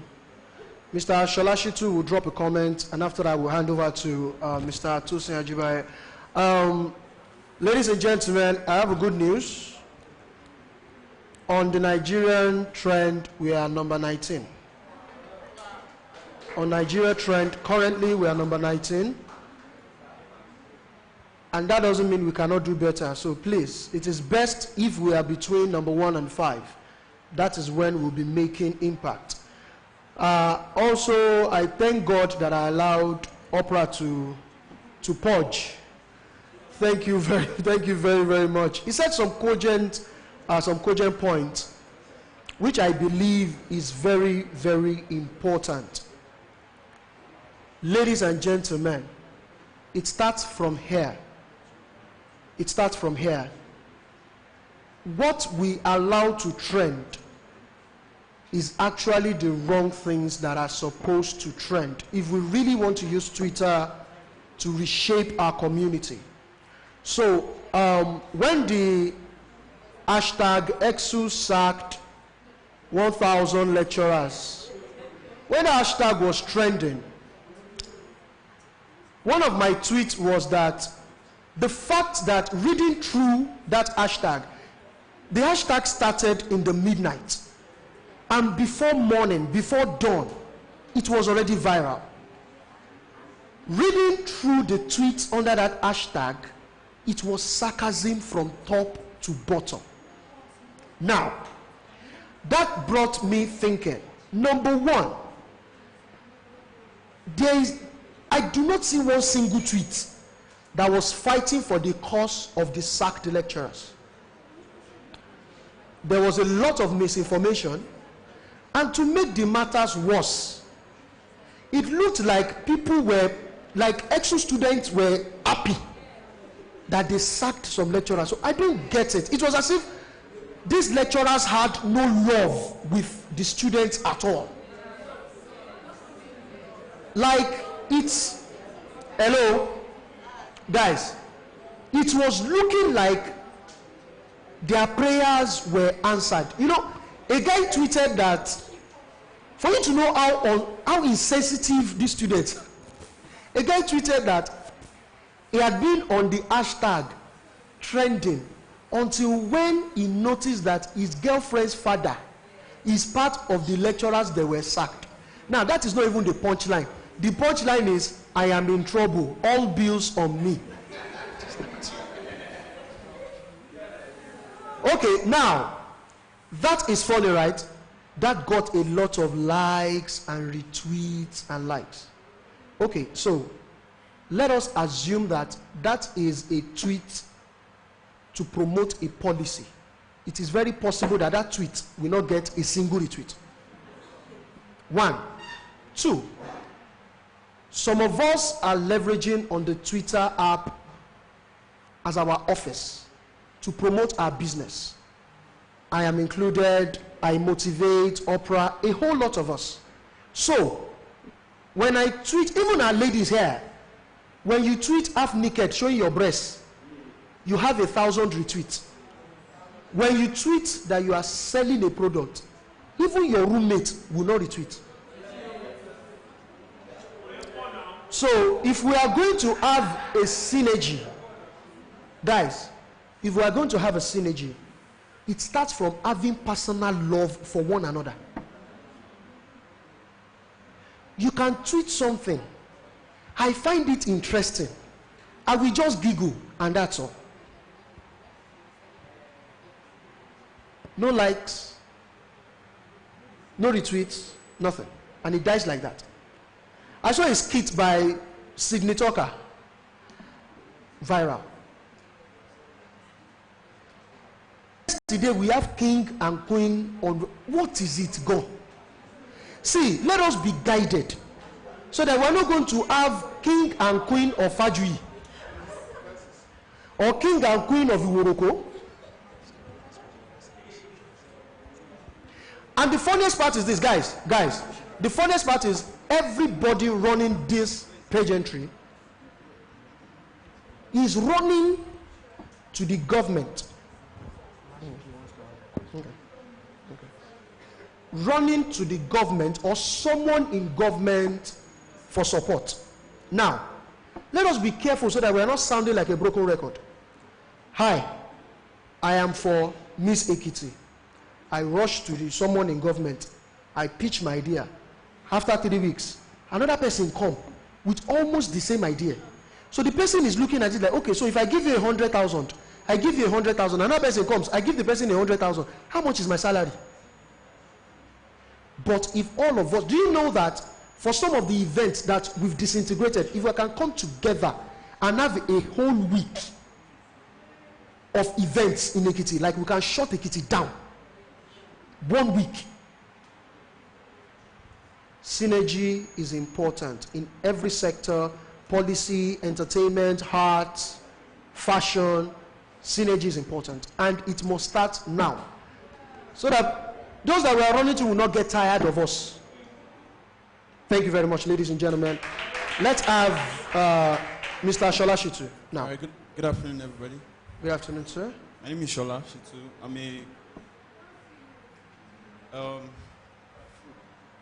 I'm an artist. I'm a creative director. I just want to say firstly that I'm grateful that I'm in Ekiti this very period.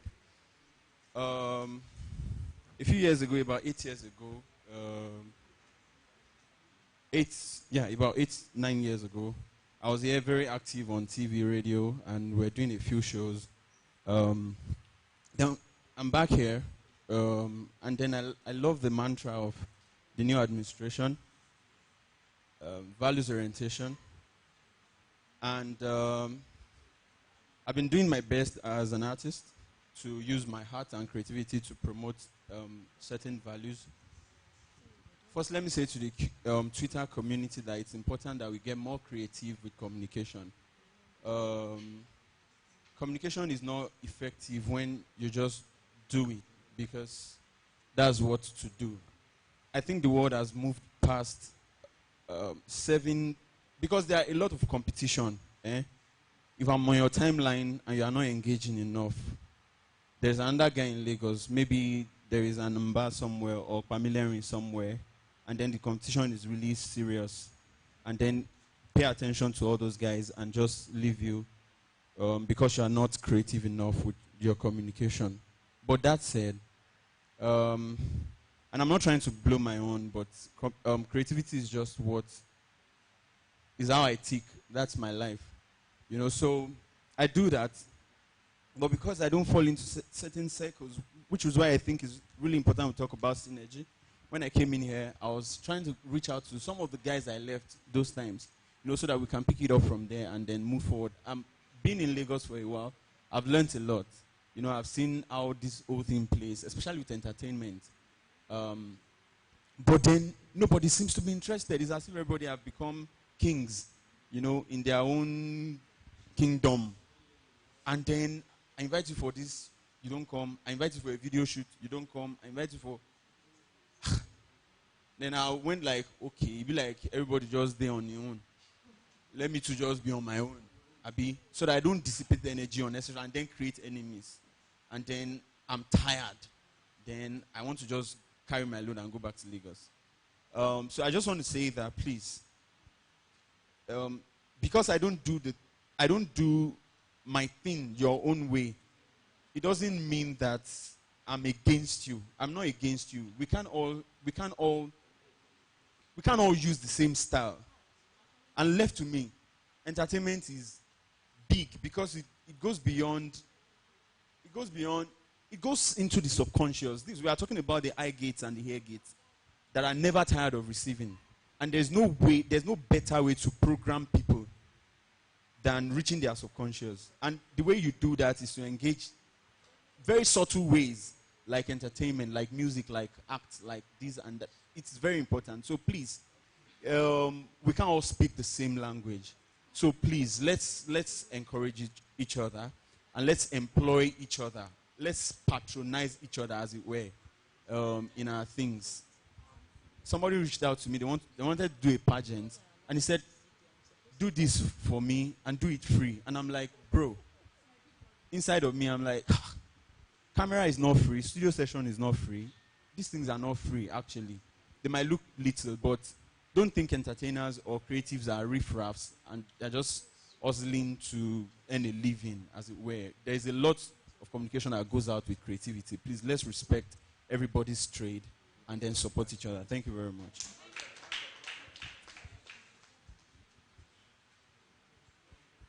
Thank you very much. I just remember that Mr. Alaro said something about knowledge zone, cargo airport. I'm not going to turn this into a defense for the government. Like you said, Mrs. Salako is the government's mouthpiece, and I'm sure she'll do justice to that. But I'd like to highlight one important factor, which is the fact that, you see, in government, you said you make money from being a critic. I've actually lived my life from secondary school as a critic. And the number of times I've slept in cells, even in Ekiti here, if you put it together, it can be less than probably 3 weeks. The last 6 years that I've been here. So when it comes to criticizing, I think I'm a veteran in that field. I can tell you that. But on getting to government, one thing I discover is this.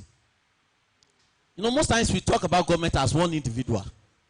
The truth of the matter is, government is an open space. And it's just like a ground that everybody steps on. And that depends on how you define your space. And actually the leadership of that land.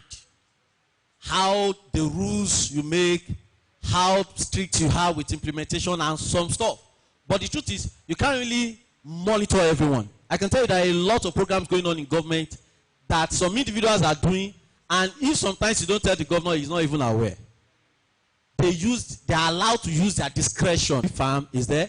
Yesterday we got approval from Dangote on the rice mill, and there are a lot of other programs, and you must anticipate. But these are some of the things you use in conversations. I was at the African Investment Forum in South Africa recently, and one of the things you must understand is that these people that you are calling for investment, they want to see opportunities for their market. And truth is, you don't have market for most of those things in Ekiti. Then you have to give them an assurance that, okay, if they have to move it from here to another place, they're not going to be facing difficulties. And so these are some of the issues. Of course, we have a lot of challenges in Ekiti. And in my opinion, I think we can only just start. It's not something that would end in 4 years. And that depends on how you and I takes it from there and we own it. Because the truth of the matter is, we are going to elect another governor in the next 3 years. I'm not even sure it's not even up to 3 years again. And then Dr. Fahimi will leave, another person will come. How do we citizens engage that government? How do we citizens engage this government? And then follow up by our engagement. And that was why I was talking about this community. I read something on my phone now about what a community is. I love the ecology explanation. It's about an independent, interdependent people living in the same environment with the same interest. What is our interest? And that's why, I'm sorry, I will leave the ICT, the gender-based violence people, they have done a lot of justice. But I'm going to focus on governance policy and youth engagement, youth involvement in policy. And that's why I think you're also focused on. You have done a lot of good work today. And someone was talking about retweeting and joining politics. Let me tell you something. I actually started politicking. I'm a baby in politics. Probably a year or 2 years ago. And I think I've had a work experience of about 11 years. And the truth of the matter is this. It is also wrong. Those who are very close to me, I don't encourage you to finish university and then go in active politics. No. And that is what comes about what Simi was talking about. You become an errand boy. See, also in politics, you must be patient. I think that was what he was trying to talk about. When you talk about investing in politics before you can begin to start making impact. One of your investments is loyalty to a particular cause. Take it or leave it. That's the reality. Well, we can form to be America. Even in America, look at what is currently happening with Trump impeachment. You think some Republicans do not totally disagree with the activities of Trump? No. But the loyalty to the party is key. And that's why when they found out that this impeachment process is beginning to come up real good, you can see from yesterday, they started a very strong move against it. Because it's their party. You can't be in APC and you want to advance in politics and you are hopefully disagreeing with APC. APC will give you the ticket. They won't give somebody they can't trust. No amount of impact you want to make. If you don't have a party, a platform in politics to get into position, you can speak all the English you like. Unfortunately for you, the Nigerian citizens don't even like it. They'll just ignore you. So what I'm saying is this. Part of your investment in politics. And when I talk about you getting involved, I'm not talking about you finishing school. I have a lot of guys that, I have about 3 persons that finished school and I went out of my way to get them a job. And I told them, don't come to Ekiti. Stay in Abuja, stay in Lagos. Work for some years, make money. But you don't have to make money like Oloye. If you are following him on Twitter, you don't have to make money like Young Galaji. Your participation over a period of time is what will speak for you. That's number one. Number two, you can also disagree. It is allowed, especially if you are close to Dr. Fahimi very well. If you know him, he's somebody that wants to hear you speak, disagree with some of the things that government is doing, and he will engage you. But you see, most times, when you see these people, you just want to keep quiet and you want to clap for everything they say. That's not right. And I think that was what Simi was trying to talk about. So what I'm saying is this. We must engage. You must go back to your community. It doesn't have to be your hometown. If your hometown is a difficult problem for you, you live in a space. You are not living in heaven. And when you do all of that, you find out that you amass a lot of social capital, that you become attractive to the politicians. They know that you have a followership that you can speak to. They know that you are eventful in certain. I remember Tosin came to me when he was doing his poll, and everybody was against him. Like, when he goes, the PDP people are probably cursing him. The APC people are saying he's PDP. And I told him to say, I said, see, you are coming into politics, but it's good for you that everybody disagree with you right now. Because in the long run, everybody will accept you for who you are, and that will define your space. And it is on that platform, I used to tell him, if you are very, I will tell you, see, you must come and contest election in Ekiti. It may not be now. But if you are not in that environment, if you are not known, it is not your English that gets you political ticket. It is plain politics. It is not your English. No, and let me tell you, no amount of money you have, the amount of impact you can make through one policy in governance, a billionaire may not do it. Just one small policy. It will ease your entrepreneurial stress. It will do a lot of things. And that is the reason why all of us must be involved. On the last note, I like to say this. We are a community, Twitter community. One of the organizers of this program, kudos to them. But you must move on from here. One of the things you must do, one, is identify the challenges of this community. He was talking about personal love. I will not put it personal love. I'll probably say, let this community, let us be aware of ourselves and our struggles. My sister there was talking about not retweeting what doesn't make sense. You can engage that person and disagree. It's called a community. It's not like a robot where somebody press a remote and all of us say yes. No. But the important thing is you do something. I disagree with you. Crucial. Everybody start talking about it. You make it viral. You can see the frustration in Oprayo. He was frustrated. And the truth of the matter is this. There is so much to be done if we can all just come together. Coming together does not mean we all agree together all the time. We can disagree. But one important thing is that we are on everybody's toes. We are all on our toes to make sure that every one of us do well. And that is the most important thing. Both in governance, in ICT, and all of that. The day I met Shola, it was a privilege. And the guy gave me his book. I read that book and had a personal love for him. Because the truth of the matter is, he has done well for himself. I am sure not many of us know the business he does. And if you do, what have we contributed to assist him as a community? If you are not doing anything, then we are not different from the politicians we criticize every day. Let me tell you something. To stay in office is a difficult job. I am not a rich man, but I know how much I send. Even if it's 13,000 I send to every invite or what I get every day. If I keep it for 4 years, I will do good business with it. And if I do not send it, I'll probably be hated everywhere. That's number one. Number two, you would lose some capital. Who knows me knows that sometimes when you come to, I just tell you, do a business. I know many persons have set up. Personally, I like you to come to me with a plan other than all these fictions. I call them fictions because after the conversations, what happens? May the Lord help us. Thank you. Thank you very much, sir. Thank you. Thank you. On this note, do we have any? So on this note, we like to bring this session to an end. Thank you. All right. Thank you so much, ladies and gentlemen. Please, a round of applause for our panelists and our moderators. Thank you so much.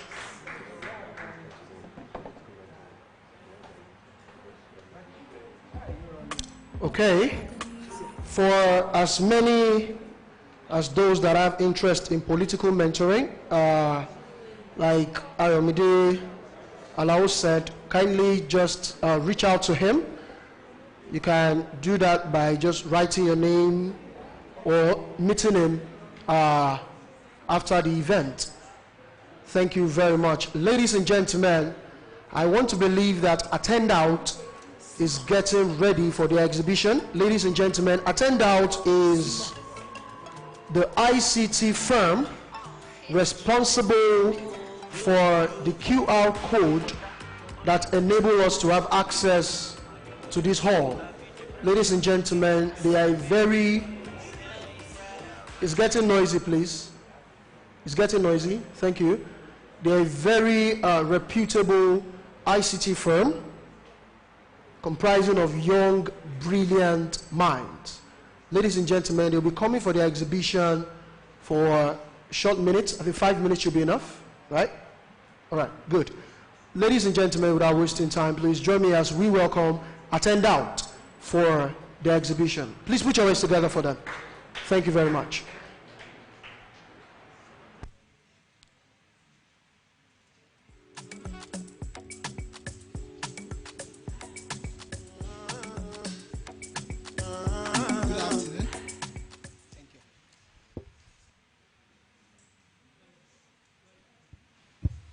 Good afternoon. I'm Akoli Banji Mayowa, and with me here is Ajay Wale for Isaemi. We are from Makodev Tech Lab. That's an ICT company that is into web development and programming and training of young people to become programmers here in Ekiti State and then anywhere in Nigeria. Now we are here today because of one of our products. At Makodev, we build products, different products. We've done some before, but particularly the one that brought us here today which is attendout.com.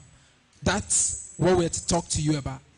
Now, attendout.com is an event management application and training management application.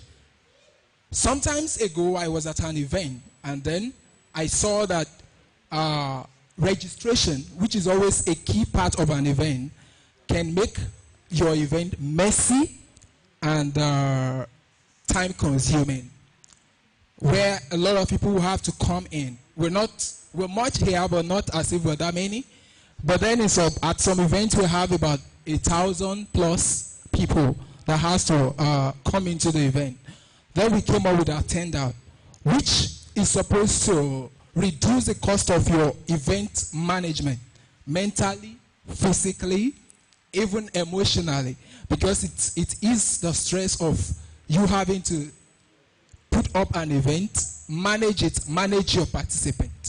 Now, how does Attendout work? On Attendout, you can do various things. You can list your event, which means you can post your event and your training where people can find them. You can manage your participant. Attendout can be used to manage your registration.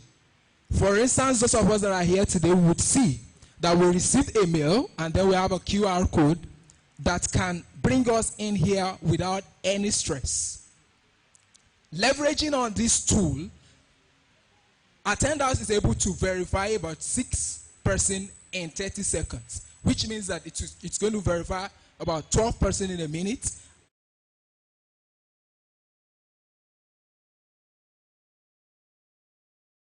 About 300 persons in 10 minutes.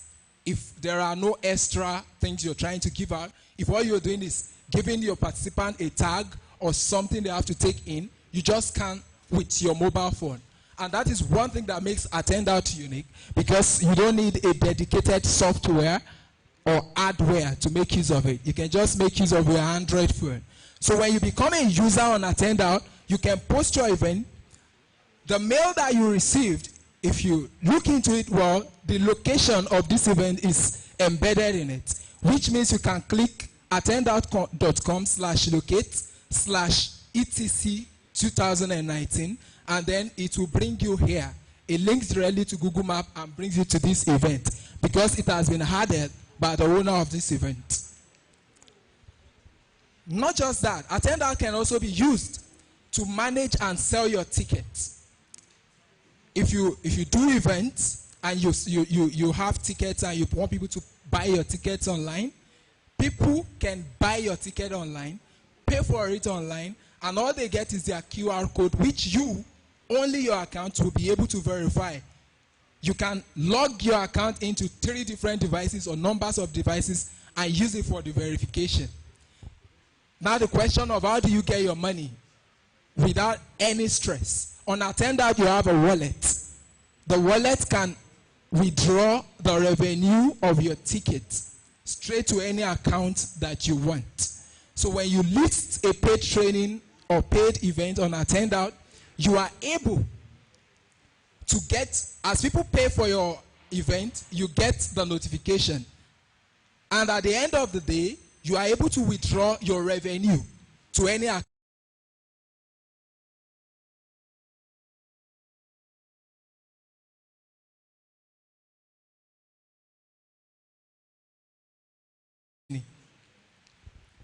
Now, who can use Attendout?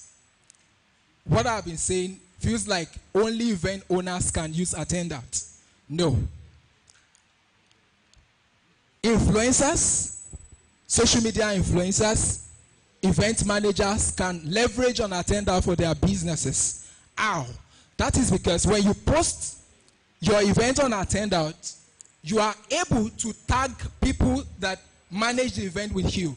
If you are a Twitter influencer, social media influencer, you are an event manager, and you manage this event, I can tag you to this event, in as such that your profile on Attendout is going to reflect that you were part of this event. Because Attendout can also be used to find events.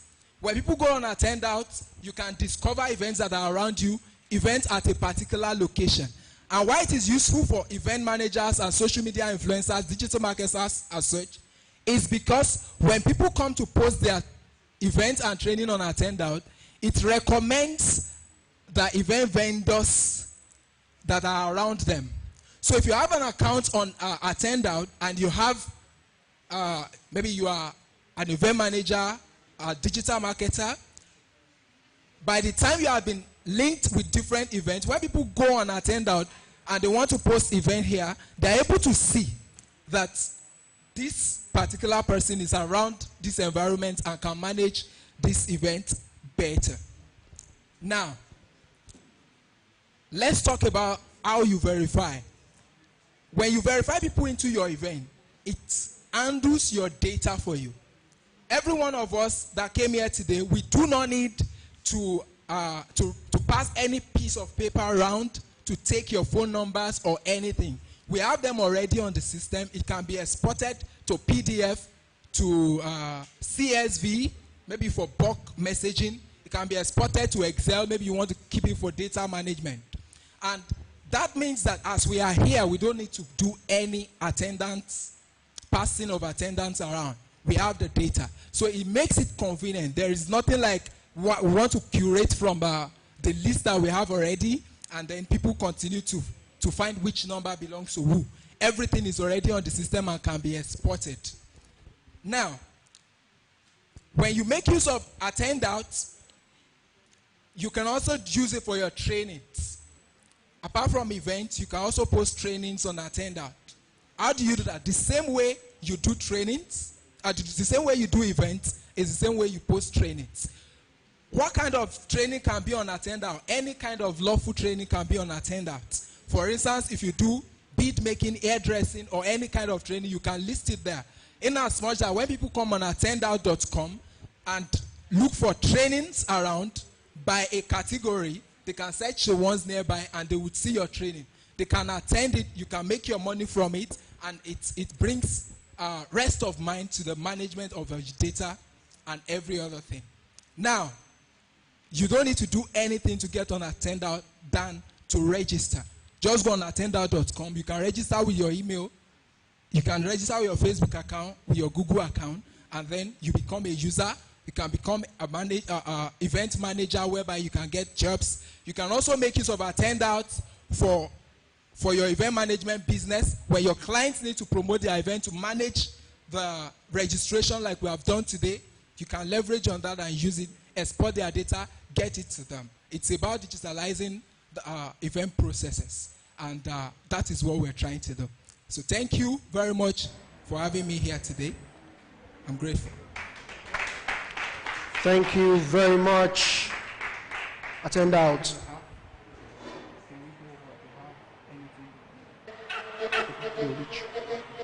All right. Thank you very much. Please, if you have any question or questions for attend out, you can kindly reach them outside so they can answer your questions. All right. Ladies and gentlemen, please, I want us to listen to the following announcements. It is very, very important. We don't want anybody to feel embarrassed, please. Now, very soon, Our Excellency will be joining us in this conversation. Now, please listen. If you have any of your friends that are not here now, please kindly reach out to them and ask them to return now.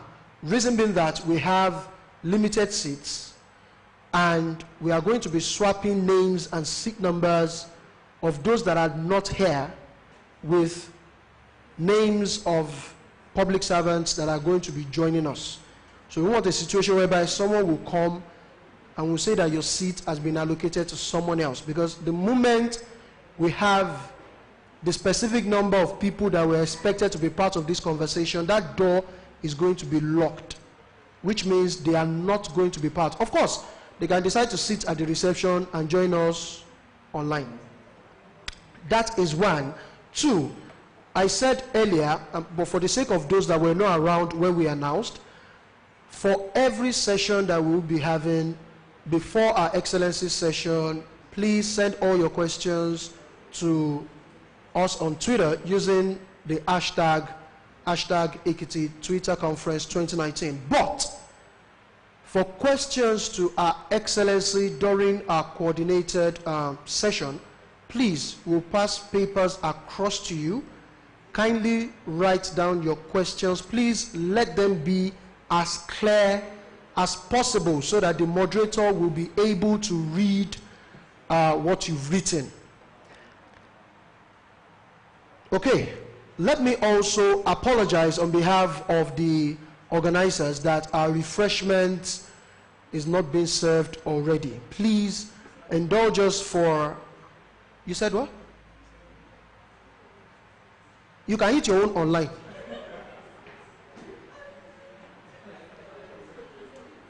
While some of us will eat our own offline. Sir,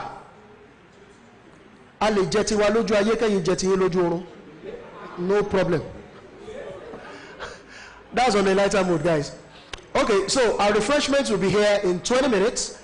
But please, hello, please kindly take note. Copies of our Excellency's books as souvenirs, courtesy our Excellency, will be handed over to us few minutes before her session. To make the work easier for us, we are going to give you the entire package at once, which means we are going to give you your food and the books all in one package at once. Please, to make it easier so it won't be rowdy, we want you to be seated, because we are only going to give it to you if you are on your seat. And by the time we are done sharing anything, please take note. If you have not collected your home, maybe because you were outside gisting with someone, it is not going to be our fault. We are here to be part of a conversation. Please let us remain as such. Let us also take note that the first 2 seats in front and the reserved seats behind, I mean the 2 rows from the back, are reserved for public servants, and the ones in front are reserved for our Excellency and our entourage. So please, the one at the back, let's leave them. The ones in front, let's leave them too. Let's just find our way to sit in between. And the reason why we want us to be in front while the public servants sit behind us is because we are the ones to engage our panelists and our Excellency. So we want to have a clearer view. Ladies and gentlemen, okay, all right, ladies and gentlemen, having said that, we still remain 19th position. Please let us continue to engage, because we have some other trending issues on Twitter today that might possibly overtake and override our conversation. So please, let's continue to engage. Let's continue to make the hashtag engageable, if there's any English like that. All right, so right about now, ladies and gentlemen, we'll be having another panel, another technical session quickly. But before that, I'd like to welcome and introduce to us a word artist. Ladies and gentlemen, she is a spoken words guru. If your hands are not too busy, please put your hands together for Noetta Jane as she comes for our presentation. Noetta Jane. Continue to clap for her. She's shy. She's shy.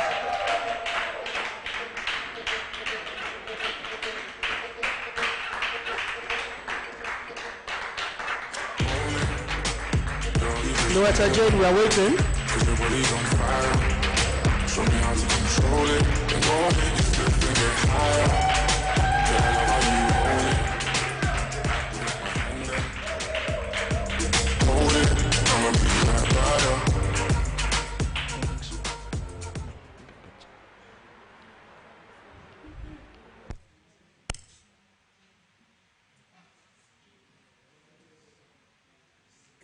Good afternoon, everybody. Actually, I'm Noetta's lens, not Noetta Jane. Lens, yes. The lens represents my perspective. Thank you. This is not the best I can be. Shout out to everyone from Ekiti. I love you all.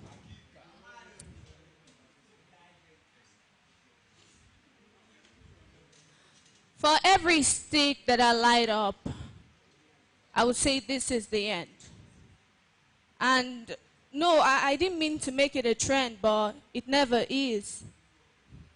Because the moment I step out, I see a relationship bend. 1 or 2 contracts that needs the amend, and even my close pal Ahmed once said, we didn't invite you because you don't blend. No offense. Ouch. They say no man is an island. But the moment things go south, you don't get to see anyone around. All they then try to do is break all bounds. I mean, literature doesn't even begin to summarize fulfillment. It's only a product of what you want to see or let your mind resound. The smart, poised, and perfect. But I tell you, even poetry tried but couldn't spell out all of my madness. And so this time, I'm not trying to brag about the change I will bring. I already feel worse than a grenade or a plague, although aging is snail's piss. Covered in hideous dress for my image, the kind that outshines the wrinkles and freckles on my face. Forget the long hair or glowing skin. My mind has become a maze and I've been at my lowest point for days. But I guess this flesh is another cover that tries to keep us in place with a smile that remains unfazed.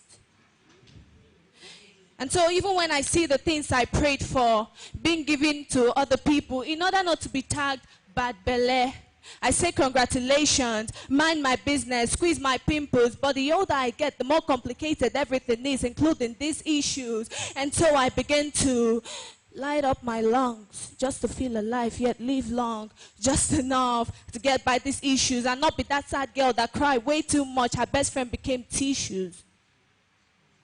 You see, being a youth means being misplaced. It's like you're in a track race and must come first by any means because there is but limited space. And thus we pick vibe that seemingly completes us in ways we can't explain. Why some pick weed or nicotine? Others pick sex or cultism. Inferiority sometimes bring vandalization, but come to think of it, is Yahoo really any much better than robbery or bullying?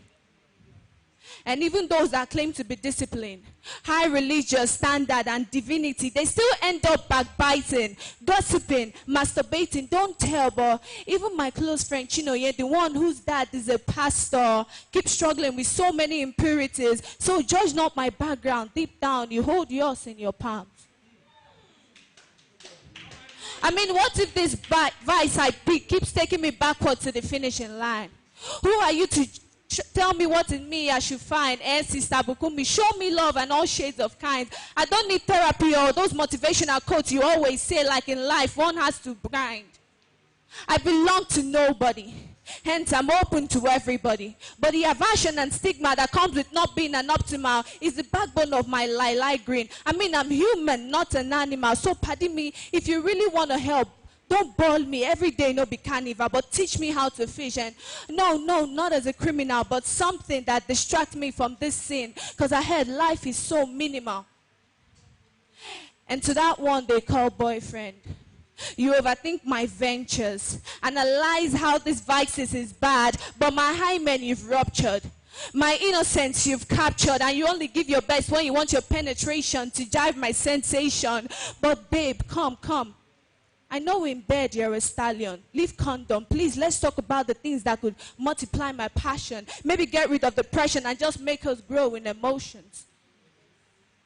And even as I go, in a place meant to be called home, Olushua, I'm not a demon, so don't chain me and flog me, I groaned. And then he paused to give me a vacant stare. I guess my emptiness must have put him on hold. But I tell you, the scars from the candle wax burn and the deliverance gains, aka Koboko, is just enough reason to carry on with my inner cramps. The kind that purges out the mental lashes, how cold. But since my smile has long ago mastered its mom, so when you see me, all you see is bold.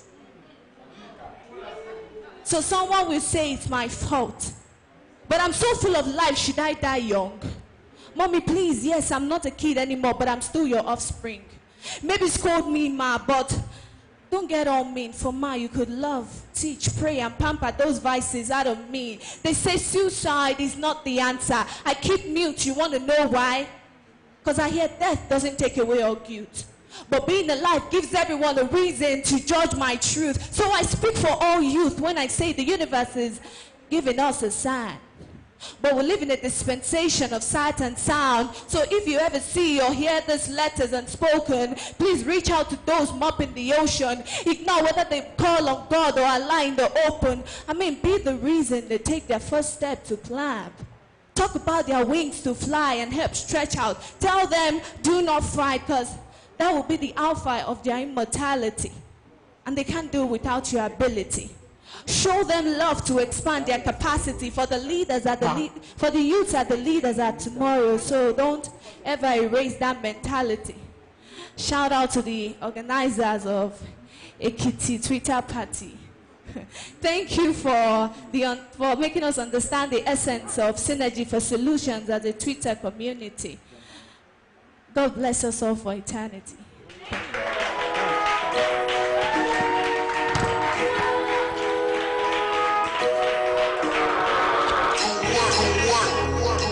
DJ, ladies and gentlemen, if you do not clap for that girl, you're a diploma dropout. It's because you don't understand. That is power of words, ladies and gentlemen. Wonderful rendition. So many points touched. So many facts unraveled. Thank you very much. Thank you very, very much. Thank you. Thank you. Thank you. God bless you. Thank you. Ladies and gentlemen, please, as much as possible, I want us to be seated and control our movements. The reason is because we don't want Our Excellency to come in and feel like we are not organized. Please, let's try as much as possible to take our seats and remain in our seats as much as possible. Ladies and gentlemen, to take the technical session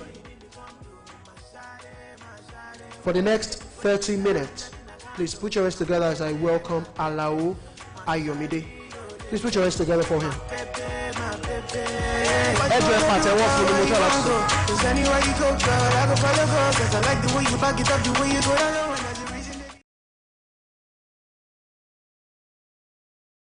Show you madness. I'll be a king, you be Maria Ernest. Shut up, body girl, damn you are the flawless. Baby, say you there for me.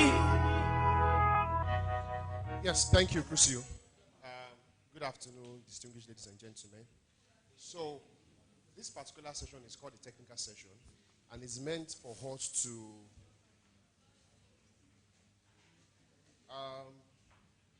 think collectively.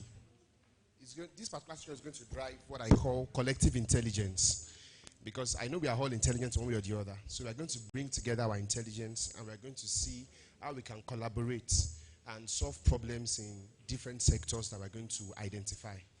We've been talking about leveraging and collaboration in the Twitter community. So this particular session, we're going to put that into practice. So what we'll be doing now is that we're going to be dividing ourselves into 5 sectors. And those sectors, I'm going to list them out. So you would find the one that is best suited for you. You will join that particular group. And you guys are going to brainstorm on the challenges that you encounter in that sector in the state. And you think about solutions that you can provide in terms of projects. Mind you, it is worthy of note that these projects that we provide, or these solutions, are solutions that will be driven by you. And even the source of the funding for the project is going to be by you too. So governments will have little or no input in the project. So I don't want us to think of complex and ambiguous projects. Make it simple, make it micro, make it trackable, make it measurable, and make it feasible. So I'm going to be reading out those sectors, and we are going to divide ourselves into groups. So I'm going to call one sector, and someone is going to volunteer to head that sector. So I will start with ICT. Information and Communication Technology. Who is going to volunteer for that particular sector? Don't let me call your name. ICT. Okay, come forward. Come forward, please. Then the second group will be Agric and Entrepreneurship. Agric and Entrepreneurship. Who's going to volunteer for that particular group? Thank you. Agric and entrepreneurship. No one. Who's into agric here? Mr. Kasali, you're into agric.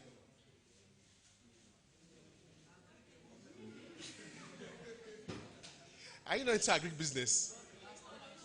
Eh? Your dad. But your dad is not here. Okay, thank you, Mr. Francis. Then we also have health and gender issues. Health and gender issues. We've been talking about sex education, gender-based violence, and word abuse since morning. So who is into health and gender-based issues? Any volunteer from that sector? Health and gender-based issue. Any volunteer? Who is that? Mercy, come forward. Thank you, thank you, thank you. Then we have civil society, all them NGOs. Who is going to volunteer for that particular group? Civil societies. Anyone? I think I'll look for someone. Then we have public policy and governance. Those interested in politics, public policy, governance. Thank you very much, sir. So now, if you don't fit into all of these groups, can you identify yourself and tell me the group that you belong to? No. Okay. Oh, tourism. Okay, let's say for the creative industry. I can even see one creative guru here, like James Bond. Mr. Shola Shitu, please can you volunteer to lead a particular group? Thank you very much. In collaboration with Mr. Fashuba. Can you both come forward, please? The creative industry. So, what we shall be doing now is you are going to get a space for yourself. For example, the public policy class captain will get a space that you occupy. So all of you that want to belong to that area, public policy, governance, and what have you, you will go meet him where he's seated or where you are going to use. So go and identify a space you are going to use, probably at the back. Let's start from the back. So can you do that now, please? First one. Then Mr. Shola Shitu and Mr. Fashuba for the creative industry. You act, you sing, what again? Spoken words. You do DJ and what have you. So you would move to Mr. Shola Shitu and Fashuba's group. So please help us occupy a space, probably here, on the front seat. Please, can you? Then ICT, right? What's your name, sir? Mr. Olumide is going to be the class captain for the ICT unit. So where's Oprah? Okay, ICT. Mr. Tosin, hope you are not leaving now. Okay, so you join Mr. Tosin. So if you are into ICT, move towards Mr. Tosin's place. So join him over there. Then gender-based issues and health. So you can occupy the space. So if you are into gender-based issue and health, follow Miss Mercy, right? Mercy's space. So what we shall be doing quickly, I will give us a form.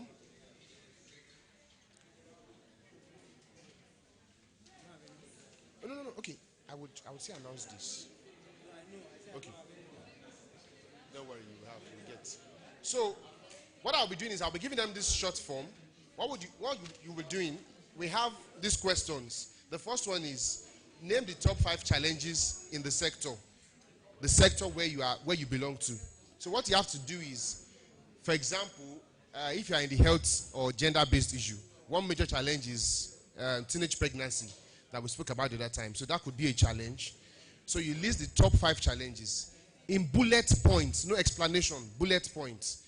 Then the next thing will be solution, likely projects. Think about projects that are feasible. I've said that again, measurable. Don't make it too prohibitive. You don't have money to give to, we don't have millions of naira. So something that you can crowdfund and do as a project next year that we can measure. You can get little support, but don't make it something too complex. So you are going to list those projects. Just list, for example, don't say government should. No. What you can do as a community to solve that particular challenge should be what you would list. Then you have the timeline, duration for implementing the projects. So if it's going to be a 3-month project, 2-month project, just list it there. Then we have estimated budgets. So how much do you think will be enough to carry out those projects? Those are the questions we're asking. Very simple and straightforward. So now, can we all go to the group that we belong to? How many of us are into ICT? Okay, so ICT, okay, that's ICT over there. How many of us are into health and gender-based issues here? Health and gender-based issues? None. How many of us are into public policy and governance, politics? So, please, gentlemen at the back. Public policy, politics and governance, please go to the back. Then, Agric and entrepreneurship. How many of us are into that in this particular sector? Bros, what's your sector? So go there now. My brother.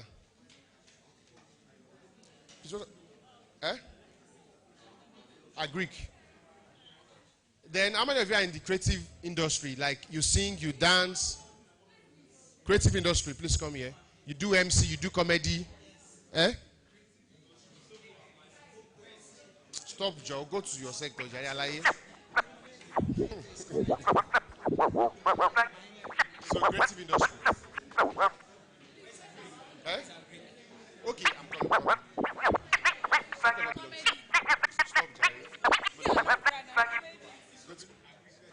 Agree. Who's one heading? Who's guy heading?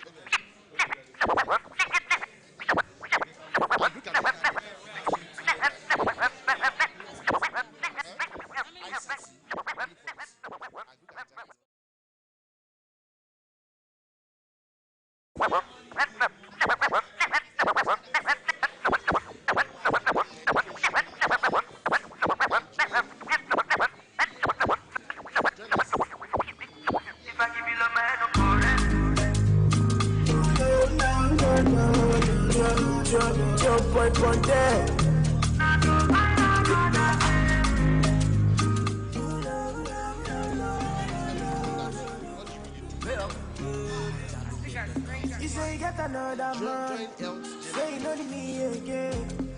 The kind way when I feel that day, me I never beat up again. I'm okay, never do like this, so I know your friend don't like my beat, but you for don't say this kind thing, baby. Just let me know if you know what I do again. I no go disturb you, I no go stress you. Just let me know.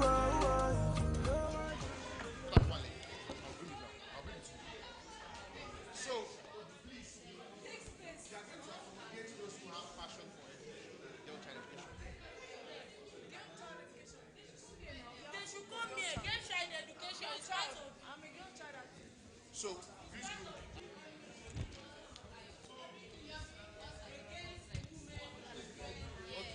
habits.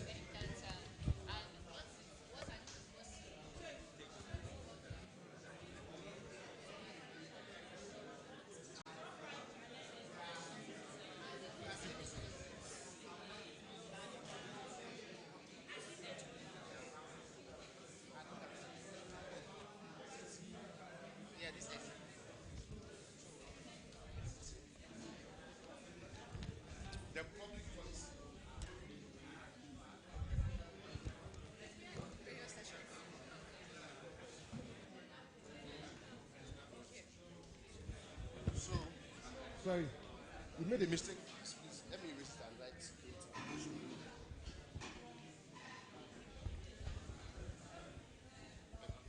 Okay, sure. So we have 25 minutes to deliberate and come out with solutions to some of those challenges.